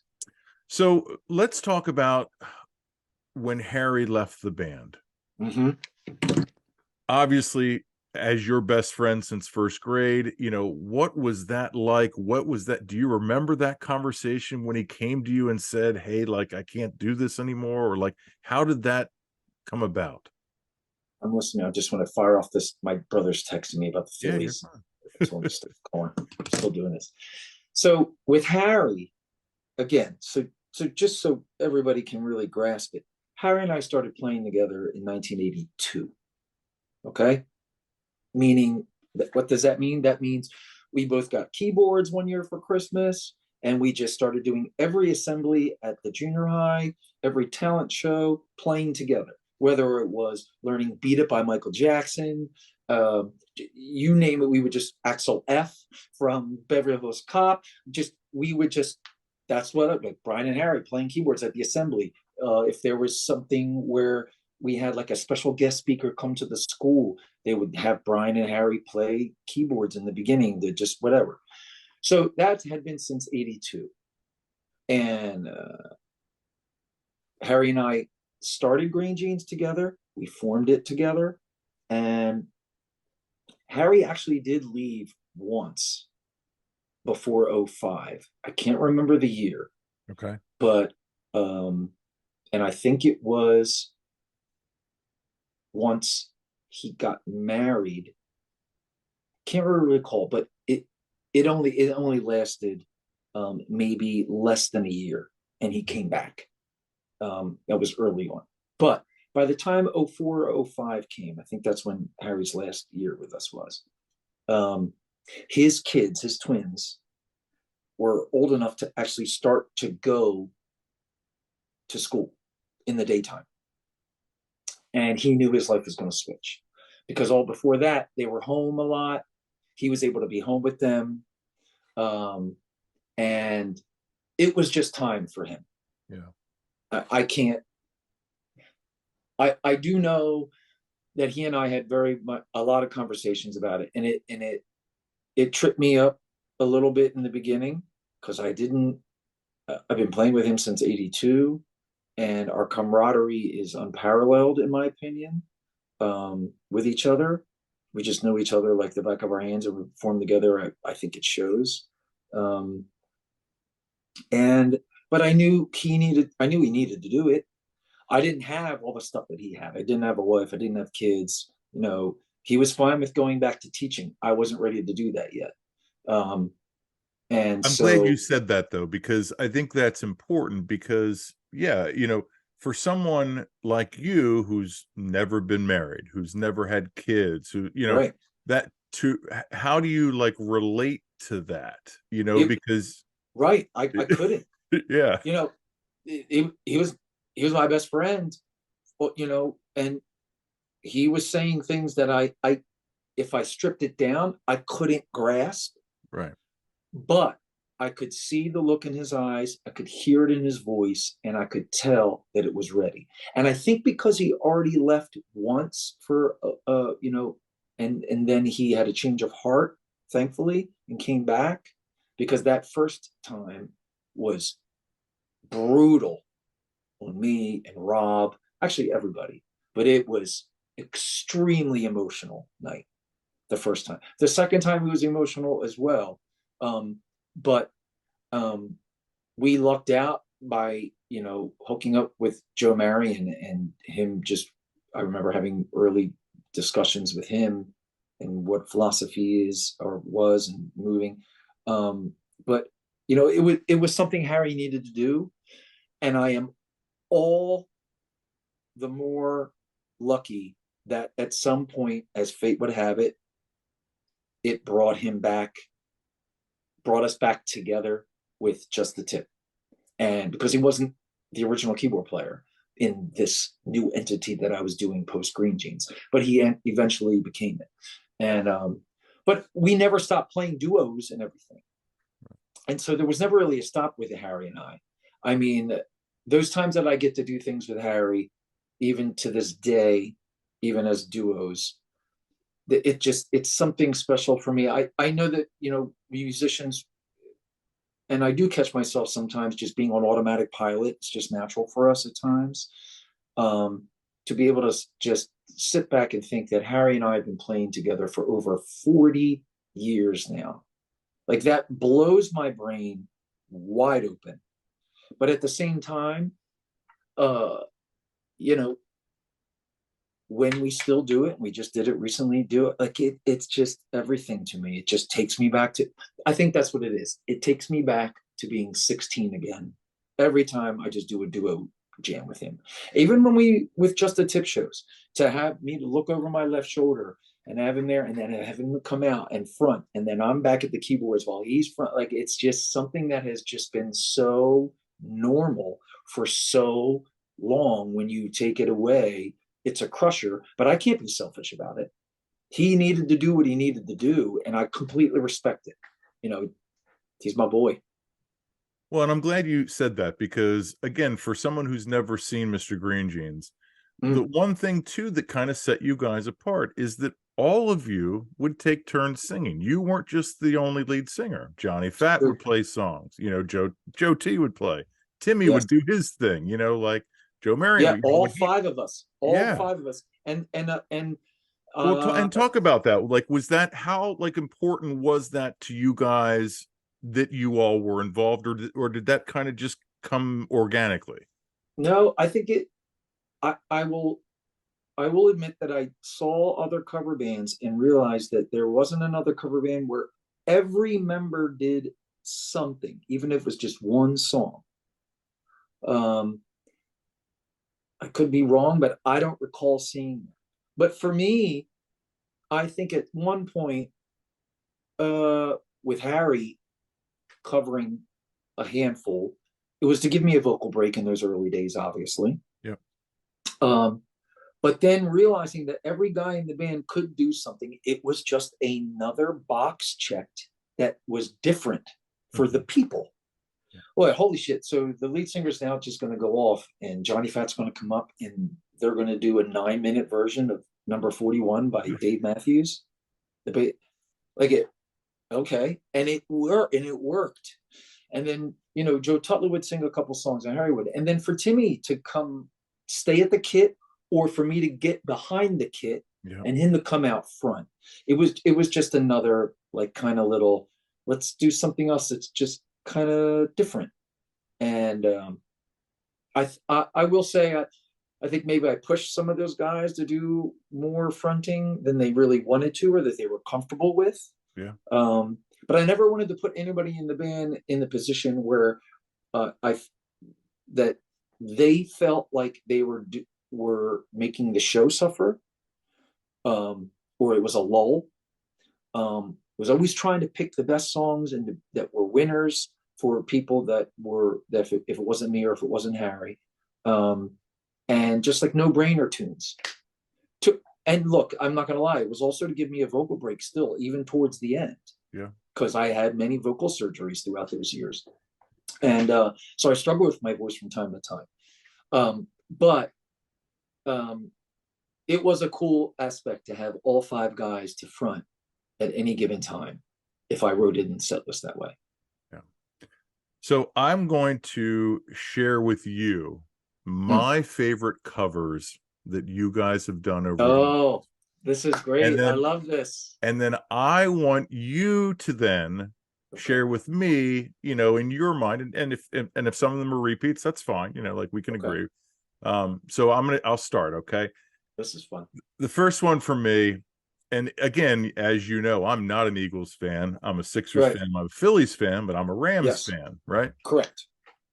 But when you guys would do Mr. Brightside and the EAGLES in Mr. Brightside, like I still sing that song that way. Like it'll never escape me.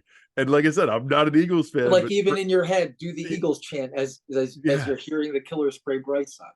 Yeah. Yes. Ingenious. Like who? Like were you the one that came up with that, or who came up with that idea to do that?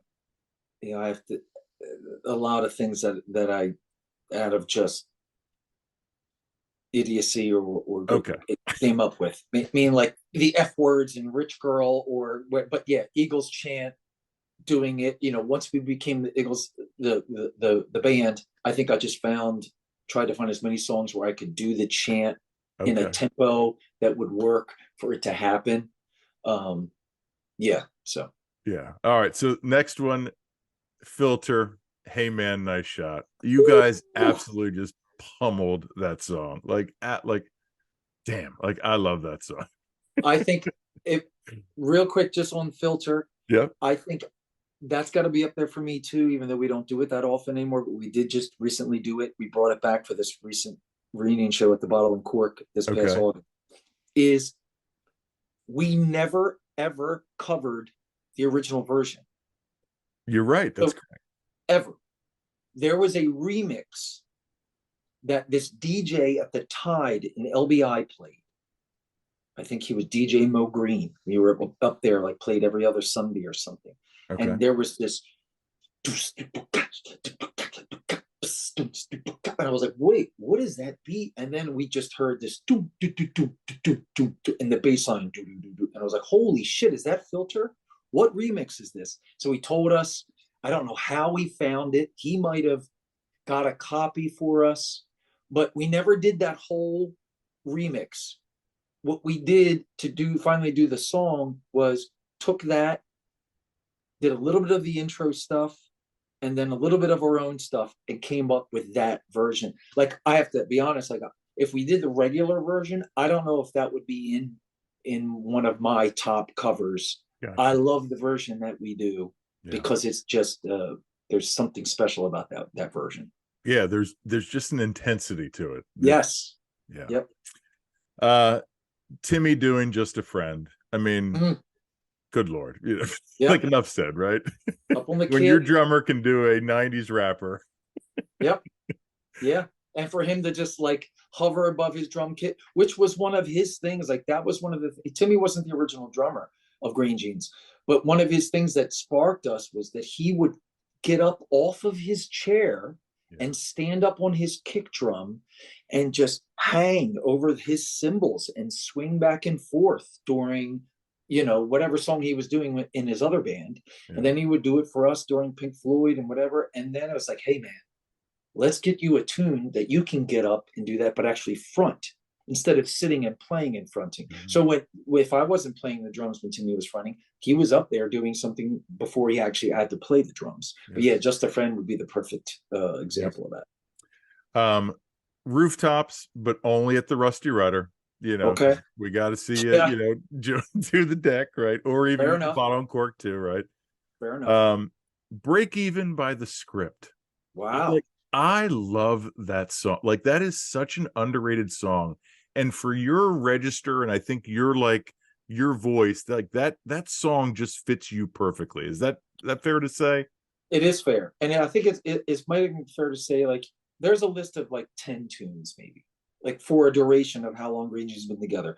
That if you're doing a Green Jeans show, if you mention the band, they're going to list 10 tunes. Right. Africa is probably going to be one of them, Correct. and I think that Break Even will be one of them because not a lot of cover bands did this song, and that was all Johnny Fat. I remember Johnny Fat saying, "Dude, there's this band called The Script, this really cool tune. I think it's great for your voice. I think we should do it." And then the rest is the rest. But Yeah. yeah, I agree with you on that. And I still do it almost every acoustic show because I get asked for it almost all the time. Yeah, it is crazy because they Yeah. really like haven't done anything. And didn't he like didn't one of the band members die? I want to say. Of The Script. Yeah, maybe I not. don't. They're an Irish band, right? Yes, and we only ever covered one more song by them. Uh, all these times are for the first time. We did Okay. that. I think that might have been the second album after that Okay. one, and it worked for a while. We didn't know, but this, we don't do it now. Okay. Break Even is still the jam. Yeah. And to Yeah, your point, when you said you would drop F bombs, you in yeah, that song, you would be, yeah, I'm all fucked up, but you're yeah. okay. But Like, only the last one. I would never do it every time. correct, right. Yeah. I'm Yeah. always whatever see. That's the thing. I don't even remember some of the original lyrics now of these tunes where I you know changed them through the years. But yeah, I think there's three choruses, and I don't say the F all fucked up until the third chorus, the very Yeah. last one. Yeah. Yeah. Yeah. And then two more. And you mentioned it earlier. When Johnny Fat does 41, like that Mm, song, you guys, that song is so good, obviously, but like to really, again, for a cover band to do a 9-minute version song of anything, like it's sure, pretty unheard of. sure. And then I'm gonna say this one, Fix You by Coldplay. Like you guys Okay. Yeah. absolutely just like Fix You at the That's an party line emotional one, of was, course. yeah, Yeah. that was one of the highlights for me every week was when you would do Fix You. So what do you got? What are your favorite And those covers are that you would do? those are huge tunes, man. They're big ones. Well, then let me just start off. I mean, it's so tough to really think, but as far as huge goes, so U2 and Greengenes is something that for me, you can't have a Greengenes show without any U2 music in it. You just can't, like from the get go. So that being said, um, and it's weird for whatever reason. Um, just the tip doesn't do much U2 at all. Um, but with Greengenes, like Where the Streets Have No Name, Yep. With or Without You, bad. Those three. I would say if I had to count and guess right, Greengenes probably has covered 30 or so U2 songs through the years. Those three, and when I mention those three songs, I just picture certain venues um, and certain groups of people, Yeah. even though we played them for the duration. Like nowadays in the reunion show, we really always do Where the Streets Have No Name with Amazing Grace as the intro. Like that's the big one because it's tough within a reunion show. And when I'm writing the set list, I'd love to do one U2 song in each set, like I used to do back when we were playing 4 or 5 nights, 6 nights a week. But there's other tunes to be done. But With or Without You was the final song that Greengenes ever played before any reunion shows were even a thought. Like at Xfinity Live, inside for the VIP show after the outside show, With or Without You was the very final one, with every former member of Greengenes at the time that was there up on stage together. And That was at Victory Beer Hall, correct? it was. Yep. Yes, it was. Yep. So We for were there. me, Yeah. the U2 stuff is is is favorites for me.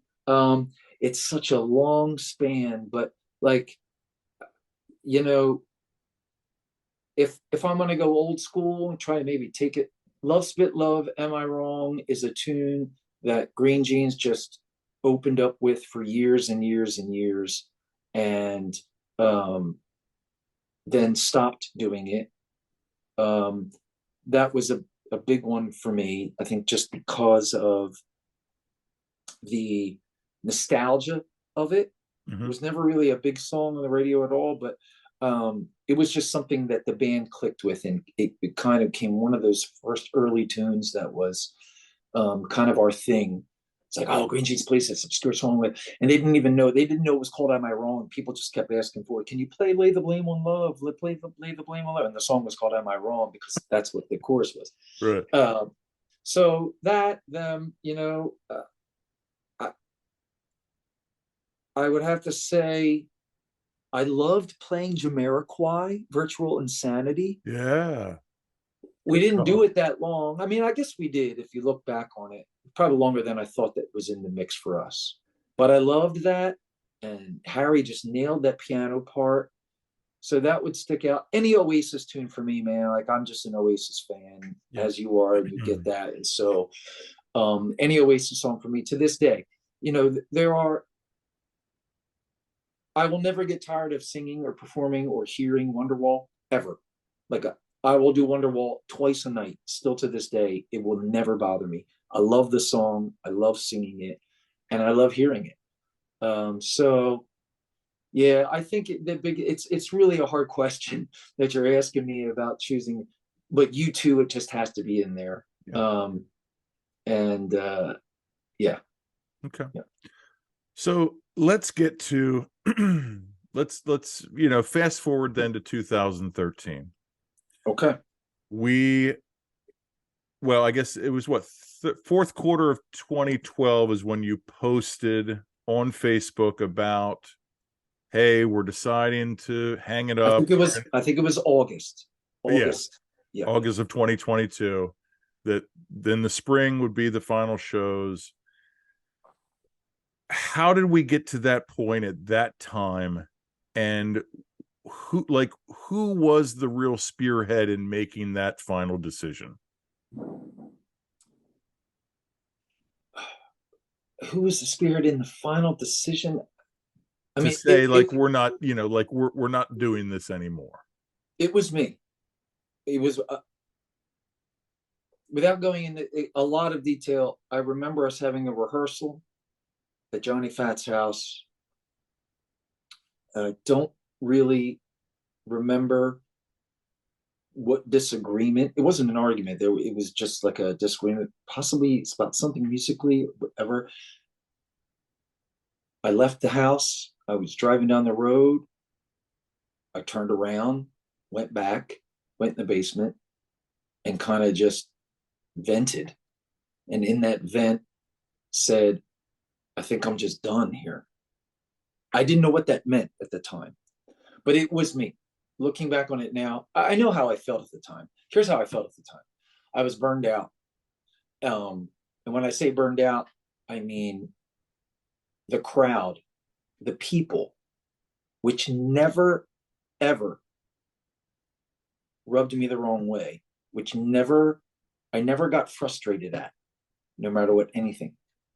I started having those feelings. I was getting frustrated at the people for asking the most normal, regular questions for me between sets, like about whatever. Like, and I could find myself snapping, and I caught myself after the fact doing this.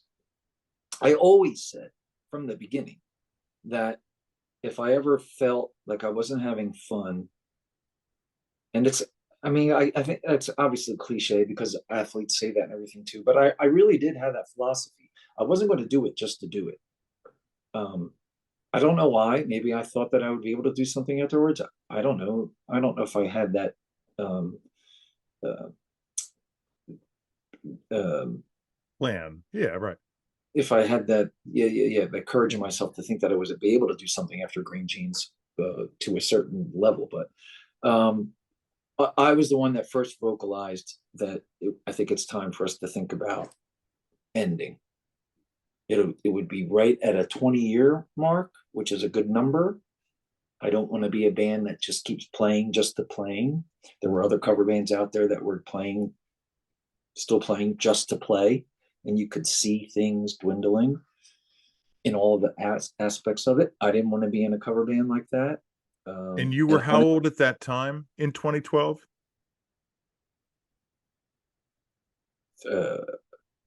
42. Now? 42. Okay. 42. Okay. Yeah. I was getting ready to say 32, but I was 42. Born in 1970. Yeah. Okay.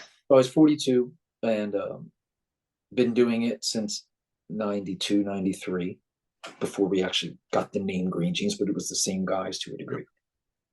93. And so when you say all this, who is in the room and what is their reaction?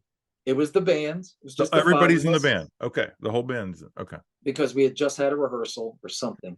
And I turned around immediately. Nobody had left yet. And the reaction, there were some not happy reactions at all. Confused reactions. I think one or two maybe possibly saw it coming.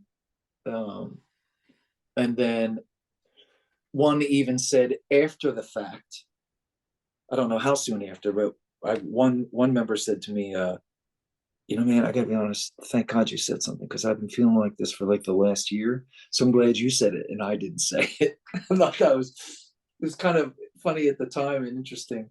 But look, man, when you're doing it that long with 6 nights a week for a long time, you're going to get burned out to a degree. But for me as a frontman, and just vocally, and having so many vocal surgeries, and also, I mean, honestly, people always would love to ask, go, so what fight did you guys? There was never like this band fight. There really wasn't. Were there disagreements along the way? Absolutely.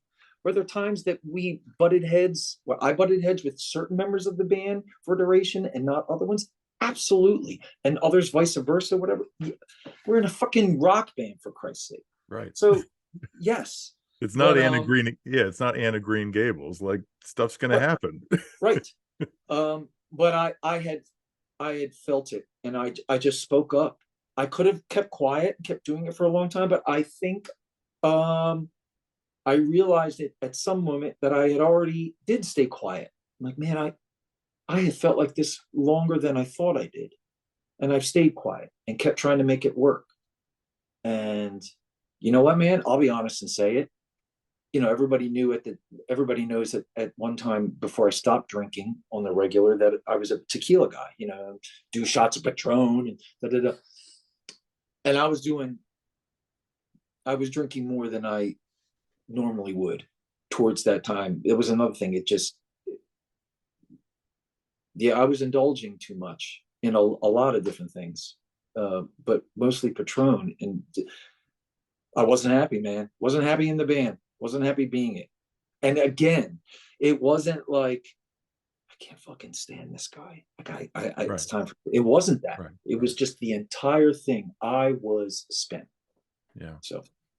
So do you? And it became a much more calmer, to answer. It became a much more calm discussion. We had several of them to figure out what we wanted to do here.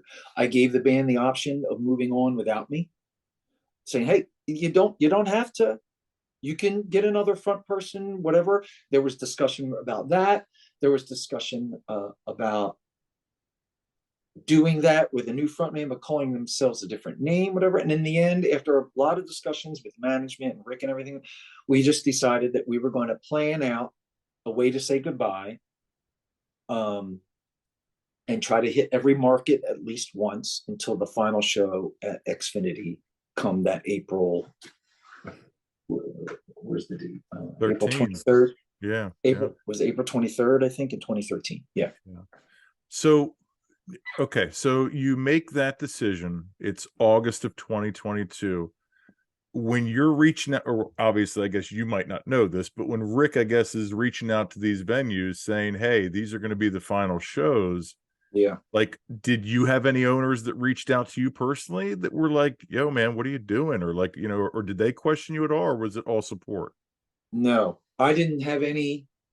Again, it wasn't set up that way really, Okay. where I had like phone numbers and things. I But mean, like obviously, Ralph or anybody, somebody that you knew for that long, like what was his reaction when you found when that's a good point. I did have a conversation with Ralph afterwards because it happened. We had dropped it on MySpace at the time. Maybe it was sure. Facebook, or we had dropped it on social media early in 20 August 2012. Yeah, it was Facebook. Just Yeah, it was Facebook. was it Yep. okay? Yep. Just before a paddock show. So what we were down there, Yeah. and I remember Ralph and I having a conversation. I went in his office. He was like, "Hey man, come on by." And look, I think it would be only natural for any venue owner that had Greengenes as much as they did and had such a great relationship with the band to kind of go, "Oof, okay, Greengenes is ending. So how does that affect all this?" You know what I mean? Yeah, you know what I mean. Yeah.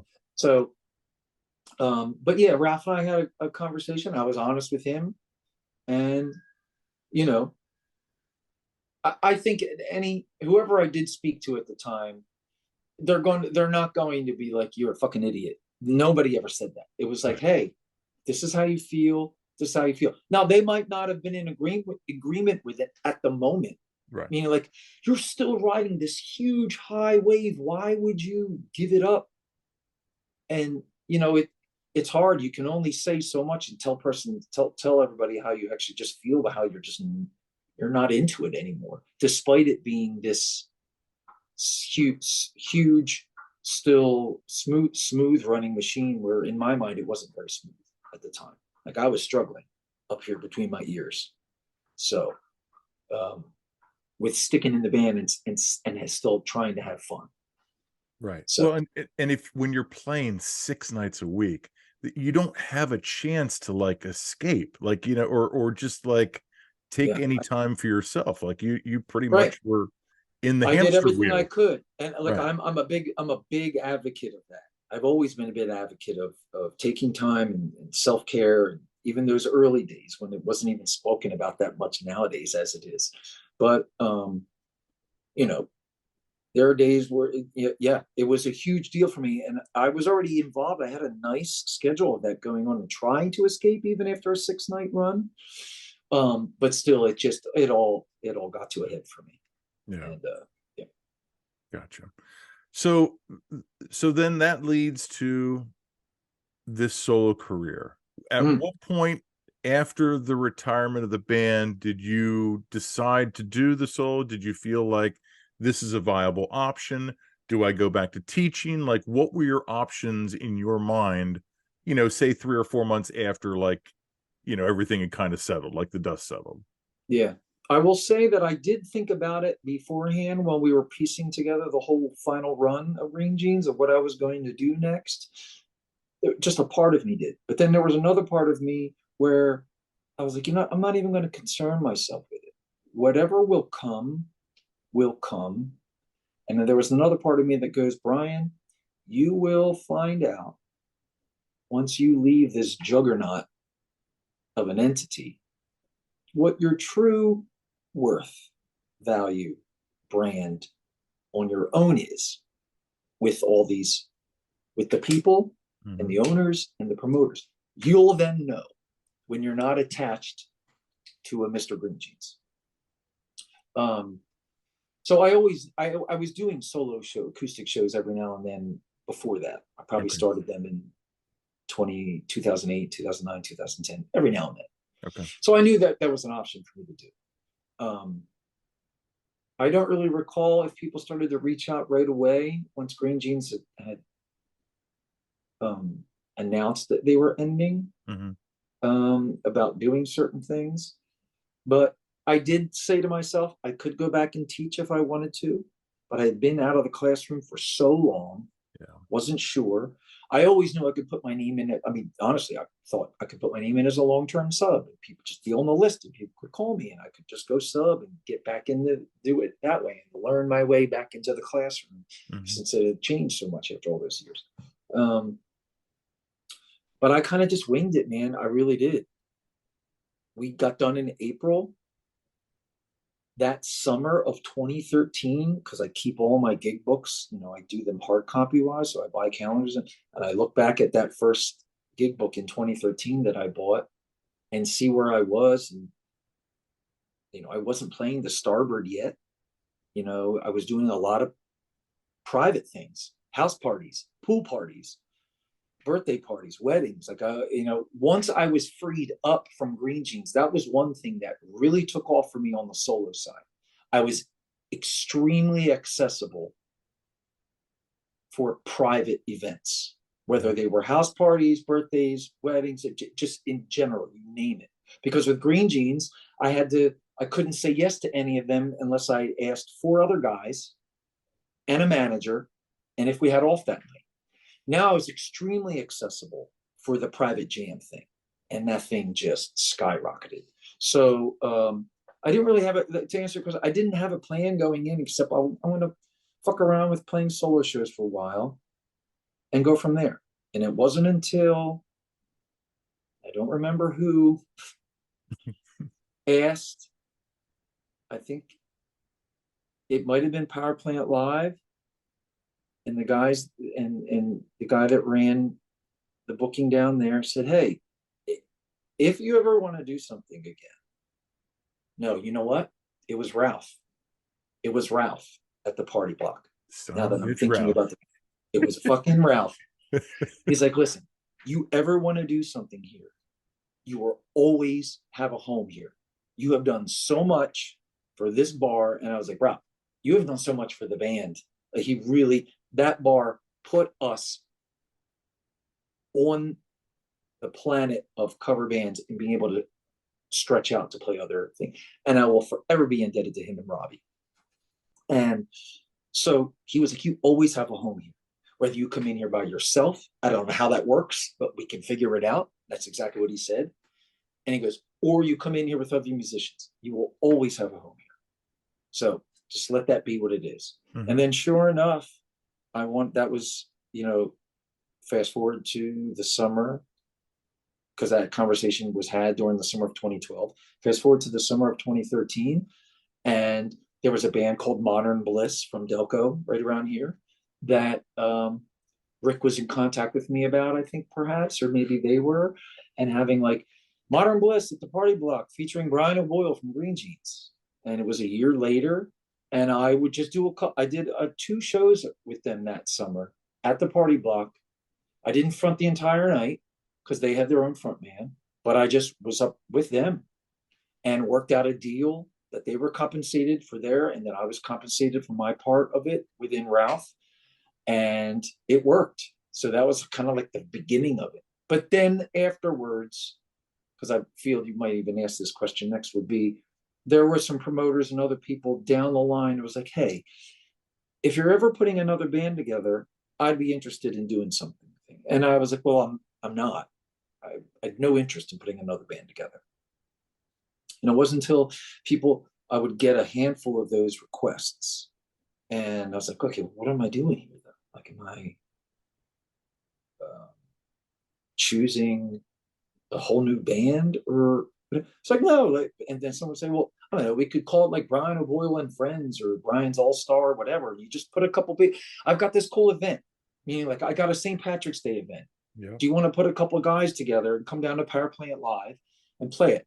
I think or it was like I got the Mighty Mighty Boss Tones coming down to Power Plant. Can you put some people together to play an opening set? So it kind of started that way. Mm-hmm. We weren't called Just the Tip. We were called Bryen. Like, I had no name, man. Like, it was always like Bryen and Friends, or Bryen O'Boyle with whatever, or Bryen formerly of Mr. Greengenes with musicians. Like, there was just stupid, Labels. yeah, Yeah, yeah, yeah, yeah, yeah. yeah. And it wasn't until we ended up going down and playing in at Sup Dogs at the event at Doggy Jams Yeah, in North Carolina. in North Carolina, Yeah. ECU, Greenville. Guy that runs this hot dog joint down there, right off campus. big trendy college place, would put this event together called Doggy Jams. He would have cover bands. I think Kristen and the Noise went down there one year. Three in Tokyo went there. This guy that ran it was from DC, so he knew of Greengenes, and he had wanted me down there for a couple seasons, but I didn't have a band. And he was one of the guys that emailed me. He's like, hey, if you ever put somebody together, I'd love to have you down here. These kids would freak out to watch for them to see you do what you do, and come. Like, it would make my day if you can.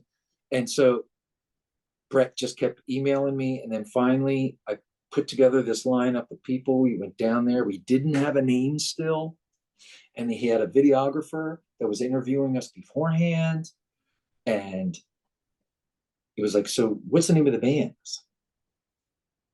We didn't have a name still. And Rob was the guy that was like, yeah, man, you know what you should call ourselves? You should call ourselves Just the Tip. Because every time you sing Fast Car by Tracy Chapman, that's where I get the name from. So every time I would sing Fast Car by Tracy Chapman, I mean, Tracy Chapman, that song is like a Bob Dylan song. There's like 6 verses, 3 and 3. But in between the first 3 and the second 3, there's this little half a verse. You got a fast car. It's fast enough we could fly away. You got to make a decision. Leave tonight, live and die this way. That's it. Then goes to a chorus instead of a full verse. And every time I would do that, I got to just saying, oh, here comes, I would just say Just the Tip before I would sing that little verse, that little half verse. So he goes, usually just as a joke, you should just call us Just the Tip. And I went to the videographer and he asked the band's name and I said the name, and then the rest, that's how the band name came about. And so we shortened it to JTT after a while. And because of the name of the band, you know, we couldn't use it for a lot of the high-end events that we were using. There was like, we can't use the name. Like, that's fine. And they just went with, you know, Bryen from Greengenes with his new band. If we were doing like private events for private school fundraisers down in DC and Bethesda, or, you know, other things, we do this amazing event every year. JTT does for Down syndrome kids with Tribute 21. It's just the most. I get to bring them all up on stage and dance with them and sing and everything. And so something like that, you know, we're just called JTT or we're just called Bryen with the things, but you know, that's how the band name came about. If you were going to ask it, so there it is. Yeah. So when the band kind of formed. And, you know, Rob obviously used to play in the band. Obviously, Harry is in the band as well. Like, what did the Greengenes guys think about this? I think I never really had any direct conversations with them, but I would assume that some of them felt probably hurt, maybe, or just maybe a double take. And maybe some of them thought that was my plan the whole time along, which it wasn't. Right. I really had clearly you can see that wasn't the case, because, you know, but I guess, look, I mean, I really don't know, and I never want to just assume and just to say things for whatever's sake, but I assume some of them were hurt to a degree, or just surprised or whatever. But it really it happened out of necessity from promoters and venue owners that were asking to kind of, like, you know, maybe get a little bit of flavor back. I don't know. And it was always something, the other part, where it was never going to be a regular thing. Like, it was never going to be on the reg. Right. Every now and then I want to do it to get my rocks off as a front man again, because again, I was able to take the acoustic off and be a front man again. Right. So yeah, that's what it did. So how many gave me the opportunity to revisit that stuff and to be a front man again after a while. Right. Yeah. So how many shows do you think you've done this year with Just the Tip, would you say? This year it would be the most that we've ever done. Okay. We normally would do like 10 a year, maybe post-pandemic, even during the right. Yeah.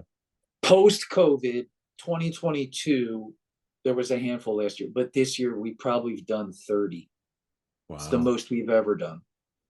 Maybe a little bit more. I'd have to count it up, but yeah, around 30, which is the most. And you know what? have to be honest. That's fine.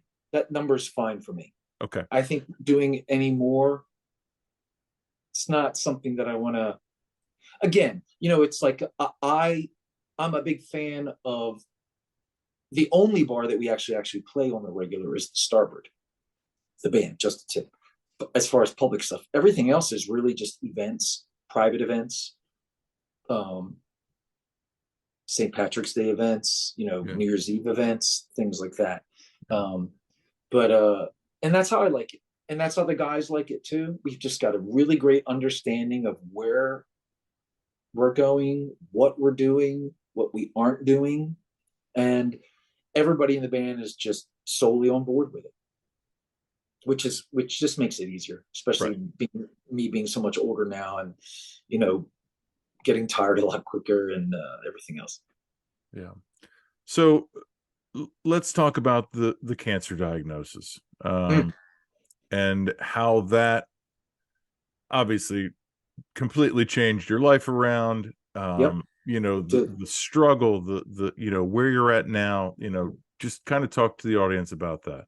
Okay. When did this happen? Go back to that time. Our final show, the final show of Greengenes in April of 2013 at Xfinity Live. That was in 2013. A year prior to that, going away to Lauderdale 3 times a year, Turks and Caicos I was at, Anguilla. Um, I had noticed coming back like a lesion on my lip, not inside and on the outside, but actually right on the lip. And then it would go away, and then would come back. And it was, I say lesion, but it was just really something that, I went to a doctor who took me to a oral surgeon or dentist first, then an oral surgeon to take a look at it. Only when it surfaced, because it was never always there. Mm-hmm. It perplexed them as well. At one point, when it finally came back and didn't look like it was going away, that April, just after that final show, I had my first biopsy on my lip. I want to say it was in late May or early June. First biopsy, because the oral surgeon just was like, look, we got to see what this thing is, because now it's not going anywhere, it's staying there. And it came back as some early form of skin cancer with minor dysplasia, which is a term where you have 3 different levels of dysplasia on the skin. I think with skin cancer, there's different terms than just regular cancer. That to keep it kind of short, the biopsy was done, and the thought process was that we got it. It's not going to come back. The thing about it was it just kept growing back and growing back and growing back. And I think from 2013 to 2017, over a 4-year span, I must have had over 23 biopsies done on the lip. They just kept cutting it. And looking back on it now, each time that they cut it, the activity of abnormal cells were increasing. It would change. And because of where it was, like it was on the lip, not inside, but where it was. And as a singer, that's really all they wanted to do. And I kind of deferred to the oral surgeon all those times, and my dermatologist at that point, once I finally started seeing a dermatologist, because I'd never seen one before in my life. Right. Was to just keep biopsying it and try to keep it up, because you were a singer. And every time I biopsied, I had to take time off. I didn't like talking about it. I hid it from my family for years, actually, and made up excuses why I didn't gig for 2 weeks to get the healed, because it was a very private thing to me. I had to come clean, obviously, to certain people, sometimes owners, but sometimes I just didn't, and I just didn't. It was one of the benefits of booking myself. I just didn't book myself. Right. If I needed time to heal, the lip to close before I could actually sing again and stretch the lip out. But long story short, by 2017, the lesion had turned into a couple lesions. One was white, one was black. Something was fucking wrong.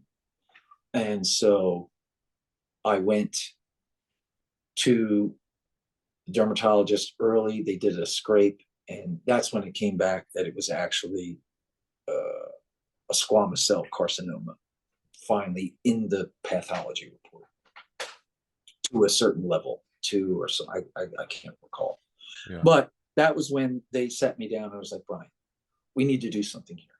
So we want to ask you. And I was like, at that point, being cut so many times, I was like, look, let's just do whatever we need to do. I just want it out because I still enjoy singing. I said, but where does this put me singing wise? I think that the biggest thing that was their concern was, obviously, again, to back up just a second, was that final pathology report with the squamous cell also indicated that it was growing down for the first time into my mouth, getting close to the lymph nodes right here. That was a big red flag for them. Right. Dermatologist then said, we got to do something now. And so really quickly, the dermatologist wanted to send me out to another opinion of how to do it.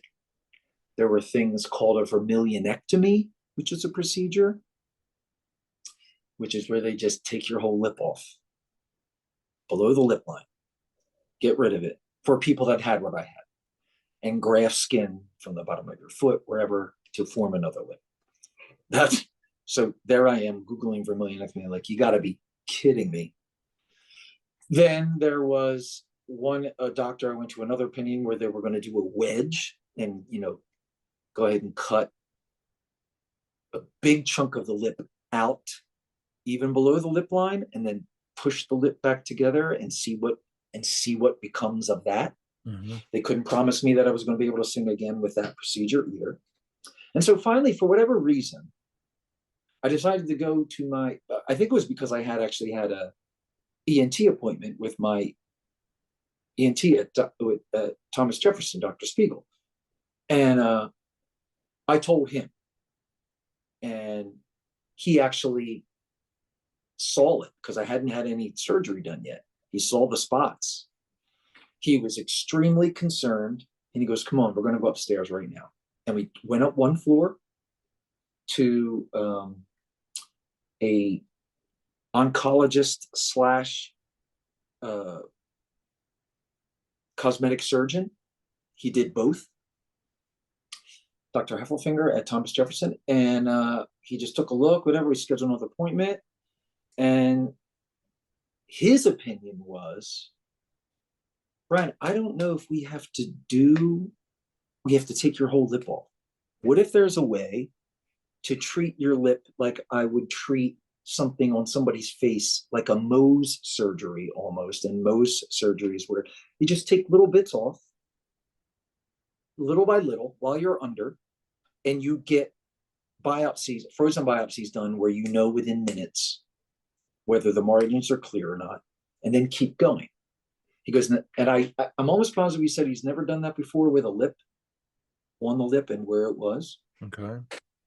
He says, but I'm willing to give that a shot before those other two options, because those other two options, I don't think you'll ever be able to sing again. So there I am in June of 2017, already in full-fledged summer mode. The summer is booked. People's weddings, everything else, privates, all of that. Having to make a choice.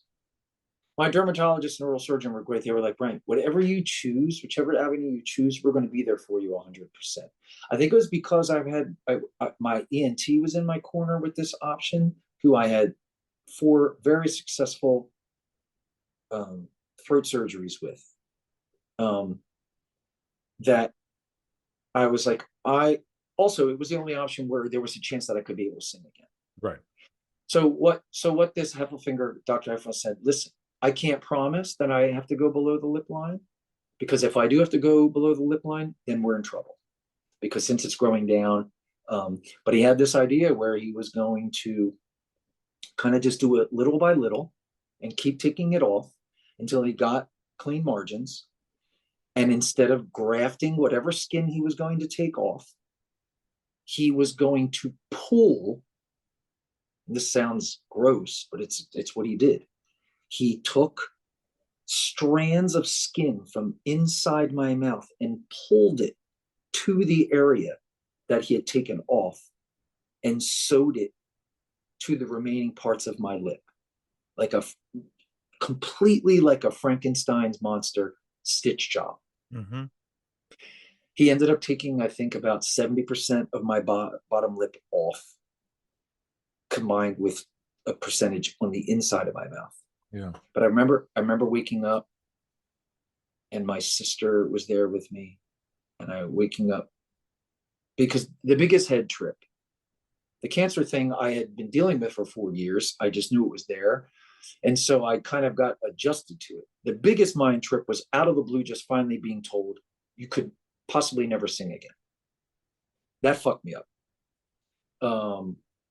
Because it was my passion, obviously. And I had to make a decision where, I mean, I had to have it done anyway. So to be able the night before to deal with that type of mental anguish, where I could wake up tomorrow and have no bottom lip, or I could wake up tomorrow and have it and still be able at some point to do something down the road. That was the biggest mind trip of all. But I woke up after the surgery and my sister just leaned over and she just said, it didn't have to go below your lip line. Then I started the tears came while I was laying there, which was like awesome. Mm-hmm. And then I found out that he said he got clear margins as well. So that was even a double bonus. And from that day forward, a lot of things in my life changed on my own volition. But I haven't had any issues really with my lip at all from that day forward, except for one little spot that came up afterwards. And just because of what I had been through, they biopsied right away, and everything was cool. So that's how it was. It also, my mind, because this cancer was sun related. So let me just I should have said that earlier, but it was a skin cancer. It was sun related. And despite it not looking like any other cancerous squamous cell carcinoma lesion that you ever looked up online, and I've seen all the pictures, mine never looked like anybody else's. It just was like a divot, like a hole sometimes, and then it would turn colors. It just was a thing, a freak show on its own. But it was sun related because that's how it would come back pathology report wise.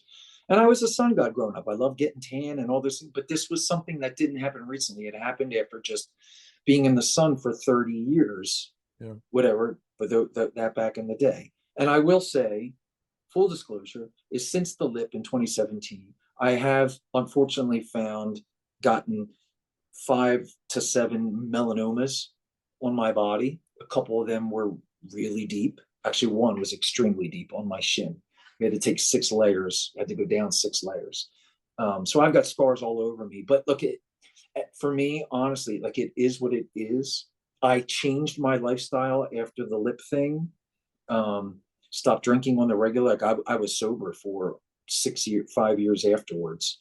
And only now do I indulge every now and then when I feel more comfortable to do it. But my diet's changed, and it's like, and I live a different lifestyle now to try to protect all of the cells that are in my body to stay where they are and to not become abnormal cells. Obviously, I can't control all of those, but I live a life now that I try to, and it is something that it's the way I live now.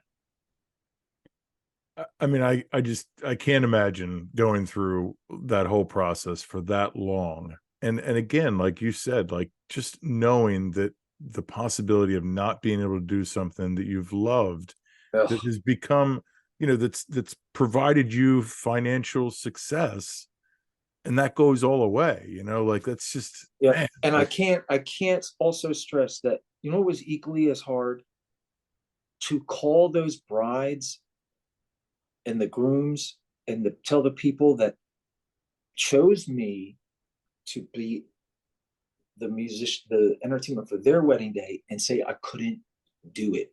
yeah, And of course, they were all so understandable. It's like, no, no, no. It's like, but you don't, but it tore me up.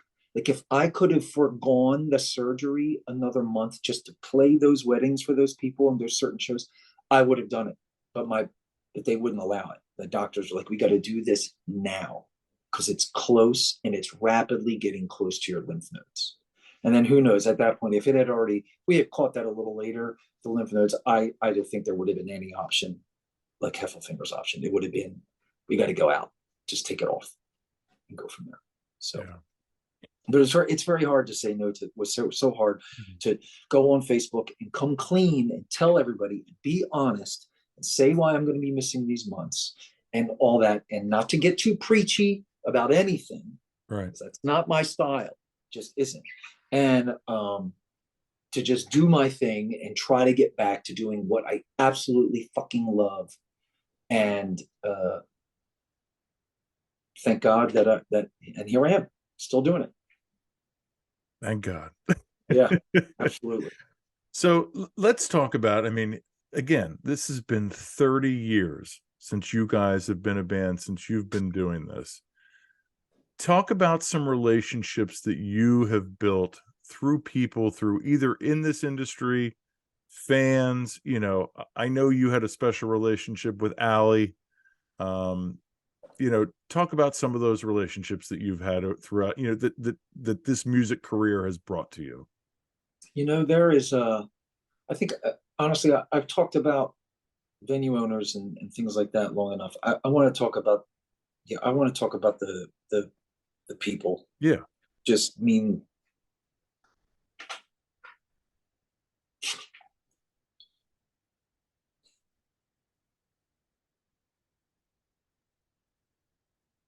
you if you dumb it down, you're just in a band and you're just some singer that is just singing other people's music. If you dumb it way down, if you're aware enough to understand that even that's that and that you're selling beer and you're selling, Right. if you're aware enough to realize that you're also actually and whoever watches this is not coming from a big-headed ego avenue at all, but you have to be aware and that you are changing people's lives with what you do. And if you're not doing that, you're bringing certain groups of people together because of this entity that you're in and because of what you do for a living, that form that these people that are being brought together then form a friendship with each other and then form a friendship with you. And it becomes a lifelong bond. It truly is. And I get emotional talking about it because there are like these pockets. And I could sit here with you, man, and list every town that Greengenes is popular in and that I play in now on the regular, and just run down a list of a circle of people that I in these 30 years I had maybe just a 3-4 relationship with. Like for 3 or 4 summers, these were my people at the Bottle and Cork at jam session. These, and then I ended up playing some of their weddings once they ended up getting married, things like that. And then there are people that you just I'm going to talk about from me personally. I'm a front man. I'm very shy off stage. I'm very quiet off stage. But on stage, I'm obviously not that. But I also purposely separate my on-stage life and my off-stage life because I can't do the on-stage life without this quiet off-stage. I just can't. I can't do it. So I am a recluse. I hide out at my house. I'm extremely introverted when I'm not at work. But you meet people, you become friends with people, and you bond with people. Um, More so than just being like, oh yeah, they're a fan, they're here all the time, and they're in the front row. This is genuine. These are genuine relationships that I have, and all of them, they just. It's why I still do what I do, and I can see their faces now, and I get emotional thinking about it. And these are people that are still with me. You take somebody like Allie, who is just um, one of the most amazing fans, music heads. We bonded on so many different levels, talking music, whatever. And somebody like her, who's never smoked a cigarette in her life, gets stage 4 lung cancer out of the blue. And she was part of this huge posse down in Virginia and DC, and it extended into Ocean City, Maryland, and Dewey Beach, especially. And we all knew Allie P. And then she has this cancer diagnosis, and she was only given a couple months to live, I think, or not that long. Yeah. And then she ended up living for like 2 years, 2.5 maybe longer. And then she lost her battle. And then there were a few more people along the way that I got to know that, if you see one of my guitars that I play on, that I've got their initials like all over my guitar. We've lost too many friends and fans, people to cancer and whatnot throughout the years. But you brought up Allie, so I'll talk about Allie. And Yeah. we lost her, and it wasn't just Allie; it was Allie and this circle of friends, guys and girls, just in general, that the band, even as a whole, became so familiar with, hanging out with it, and that just it happened. And I'm not saying that other cover bands don't have this. I'm sure every has this.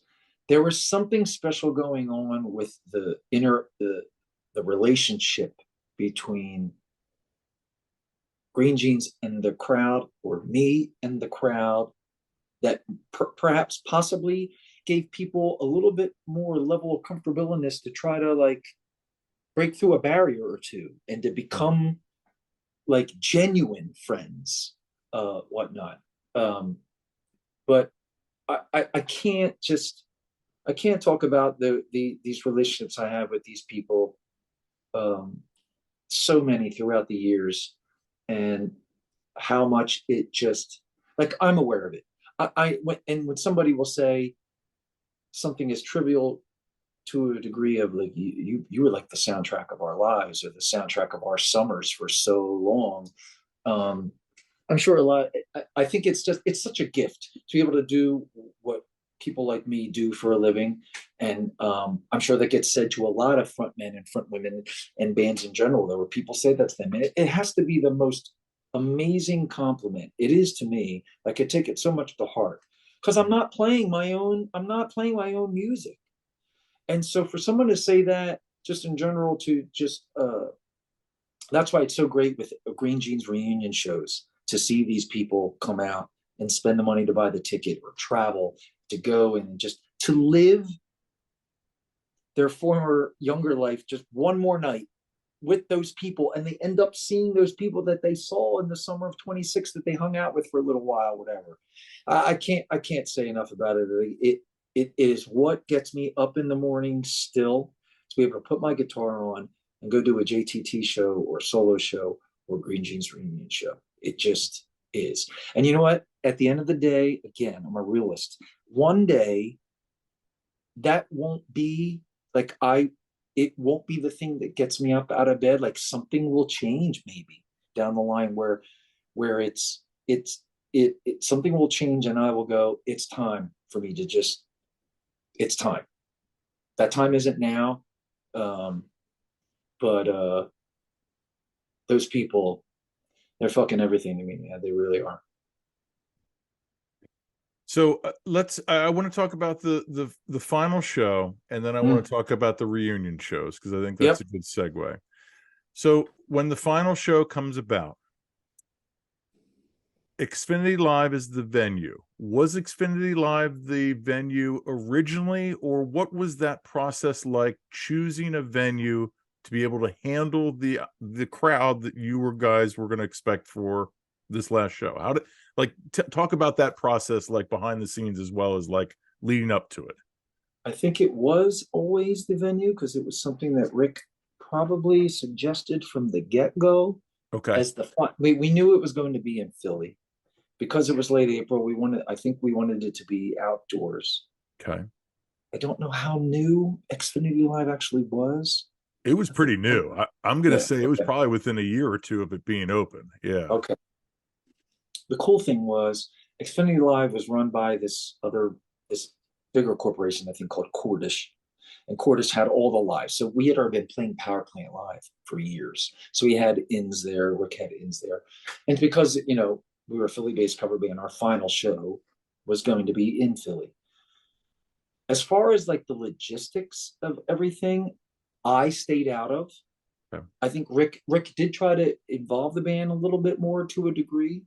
There were other promoters. I know Johnny Fat and Timmy, or Johnny Fat and Jared Tutlow, went and took a walk and walked the site and everything with the guys from Xfinity and Cordish and Rick one time. I kind of stayed out of that. Like I was just focused on what set list, what songs from a 20-year span are going to be in this and what aren't. And so I just kind of let them do their thing, and we went from there. But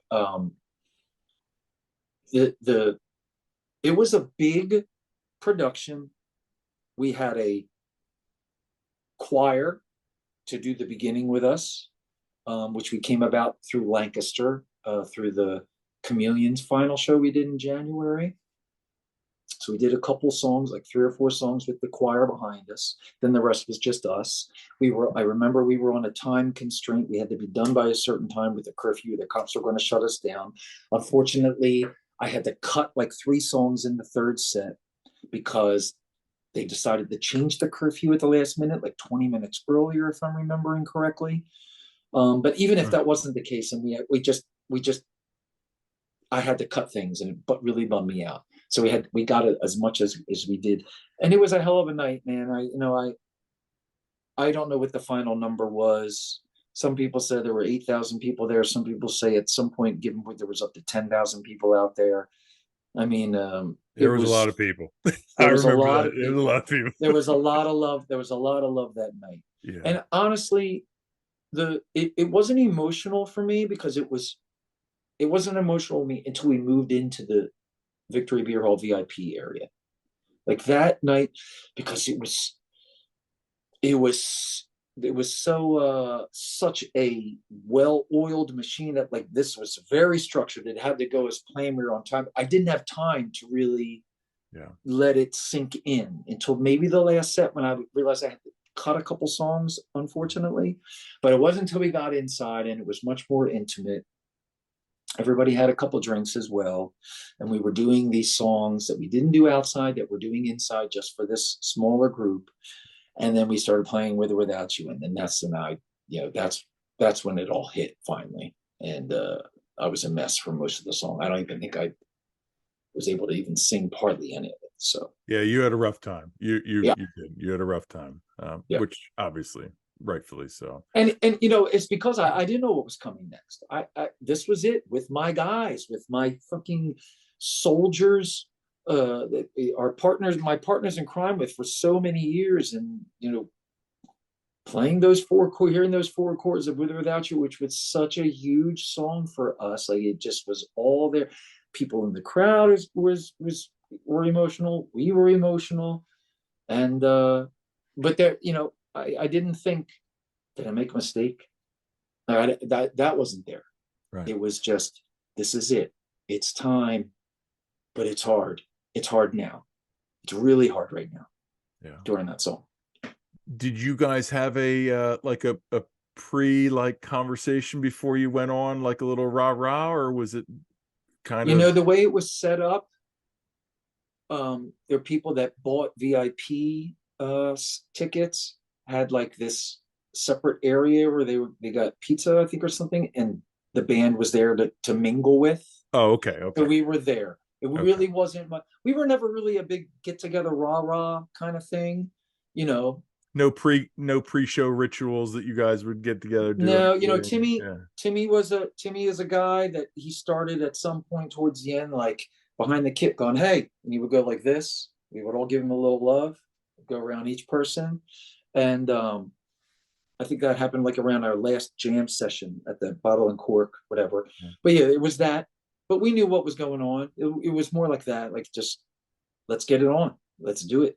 Yeah. You know, we did a lot of hugs at the end, a lot of circle stuff afterwards, but not a lot of pre stuff. Okay. So what led to, and whose idea was it when you first started doing, because the reunion, when was the first reunion show? How long did you wait after you guys were not a band anymore? I always thought it was 3 years, but it turned out to be only around 2.5 or Okay. almost 3 years. So it was December of 2015. Okay. And Thinking where was about it, that at? Running of the Santas at the Electric Factory. Okay. Yes, that's right. I always thought, looking back on it, we didn't do ours till our first one in December of 2016. So really, it was, 2 years and May, June, July, August, September. Yeah, so 2.5 years, 2 years and 6 months. So what led to that happening? Like, like what? It was the promoters. They reached out. We had Greengenes had done Running of the Santas a few years back in the day. Yep. Whether it was where they started at McFadden's, Third Street, or Electric Factory, and then yeah.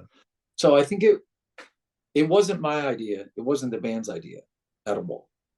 I don't think there was a thought back then of doing a reunion show at all yet. Maybe there was something in the back. I was like, oh yeah, we'll do something down the line. Who knows? But it was the promoters that reached out and said, maybe it could have been like their 20th year of running this. I don't know. But it was them that reached out and asked if we were interested, which sparked the conversation, which sparked them taking us out to dinner to discuss it a little bit more. Rick was not involved. It was all on me and Johnny to work out the business end of it. Yep. It was all that, and to figure out, things like that. And so it was on them. And so they're the ones that reached out. We decided it was going to be something that we wanted to do. And then the rest kind of it just went from there as far as that night goes. And it was an amazing night. Like it was, even though it was only 2.5 years. It felt like forever. It really did. It did. Because I mean, you're speaking from somebody who was there. Yep. I'm speaking from the band where we kind of, it's not that we didn't speak, we did still speak to each other on it, but I didn't see those guys. We all started doing different things. Some guys did nothing. So I hadn't seen those guys. So just to get back up on the horse and go to rehearsals and play some of these songs like OAR Shattered again, and to play at rehearsals just like, oh shit, here we are. We're in it now, boys. We're in it now. Let's go.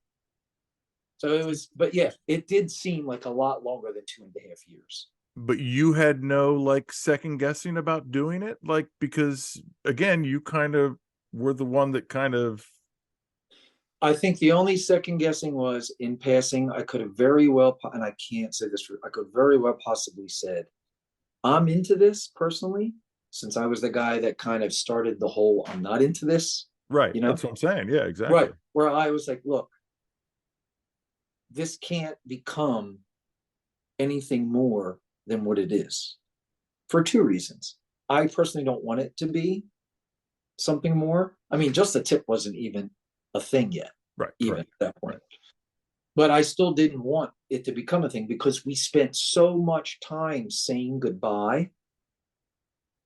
We spent from August of 2012, late August of 2012, to April of 23 or 13. Yes, saying goodbye of a final show to these people. So it just didn't seem right to me. It just seemed like, well, that'll make us look like frauds, even though a lot of people are like, you should just come back. And maybe some of the guys in the band did want to start playing regularly again. I didn't think it was the right thing to do. And I also didn't want to. Right. it I would be was like looking it'd be like Kiss doing a farewell tour and then 2 years again, later doing another farewell again. tour. Yes, Right. yes, I feel yes. you. I feel Like you. make up your minds. Now I still get my balls broken every now and then because here's your another reunion show. Like there are people that still break my stones about like what's going on? Are you guys together or not? But if they really stop and think about it, just keep their mouth shut and look at it, they're like, oh, so it looks like they're only doing one or two shows a year. But they're not back. They're just doing maybe one or two reunion shows a year if it fits. That's what's happening, and that's what we're doing. So that's basically how the Jurgle shows came out in January. That Yes, it fit for everybody. It worked. it's They a reached out to you. you put it simple. Someone will reach out to me and ask about a reunion show, a Greengenes reunion show, and I'll go through logistics with them to see if it's feasible. And then many times it's not, and then there are times that it is. And then there was one year, and I don't know what year it was. Maybe it was 2017 that we did 4 reunion shows in one year, and it was just too much. You could, I want it to be special as anything. Every time that I get the boys back together and the 5 of us get up on that stage and make some magic happen, because every time we get together, that's what goes down.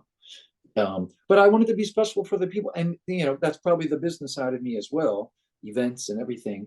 But it also has to be a venue where it can hold enough people where it's people aren't going to go, why did you're doing one night at a 500 capacity? That it doesn't work. Like you can't. Right. We would get more flack for doing something like that. So a lot of pieces have to fall together for it to work. But when it does, man, it works. So yeah. So let's do a little wrap up then. Yep. First of all, thank you so much for doing this. It mean you don't know how much this means to me. Again, it's so cliche, like you said, to say that you guys were the soundtrack of my life, but for since I was 21, Yeah. like, that's 24 years. Like I've seen you guys play, so it's just a huge honor to be able to talk to you and really kind of take a deep dive into this Yeah. and really And kind of you, thanks, reflect. man. Thanks for I'm glad we finally were able to get this rolling. Yeah, absolutely. So, ladies and gentlemen, Bryen O'Boyle from Mr. Greengenes, current lead singer of Just the Tip, solo style as well. Bryen O'Boyle Jams on Facebook, correct? With a Z, Bryen O'Boyle Jams with a Z on Yep, Facebook. that's how you can check out his schedule. You're on Instagram as well. Instagram, Bryen FMGG still. That's how my handle's on that, and X as well. Same. Yep. And what do you got going on this weekend? Any shows this weekend? Yep, I'm down in North Wildwood Friday, private jam on Saturday. Tonight, go Phils. Go Phils. Heading up to the ballpark. As you should, my friend. Well, nice. Thank you all so much. I have been Dogg. You've been great. This is the Music Lab podcast.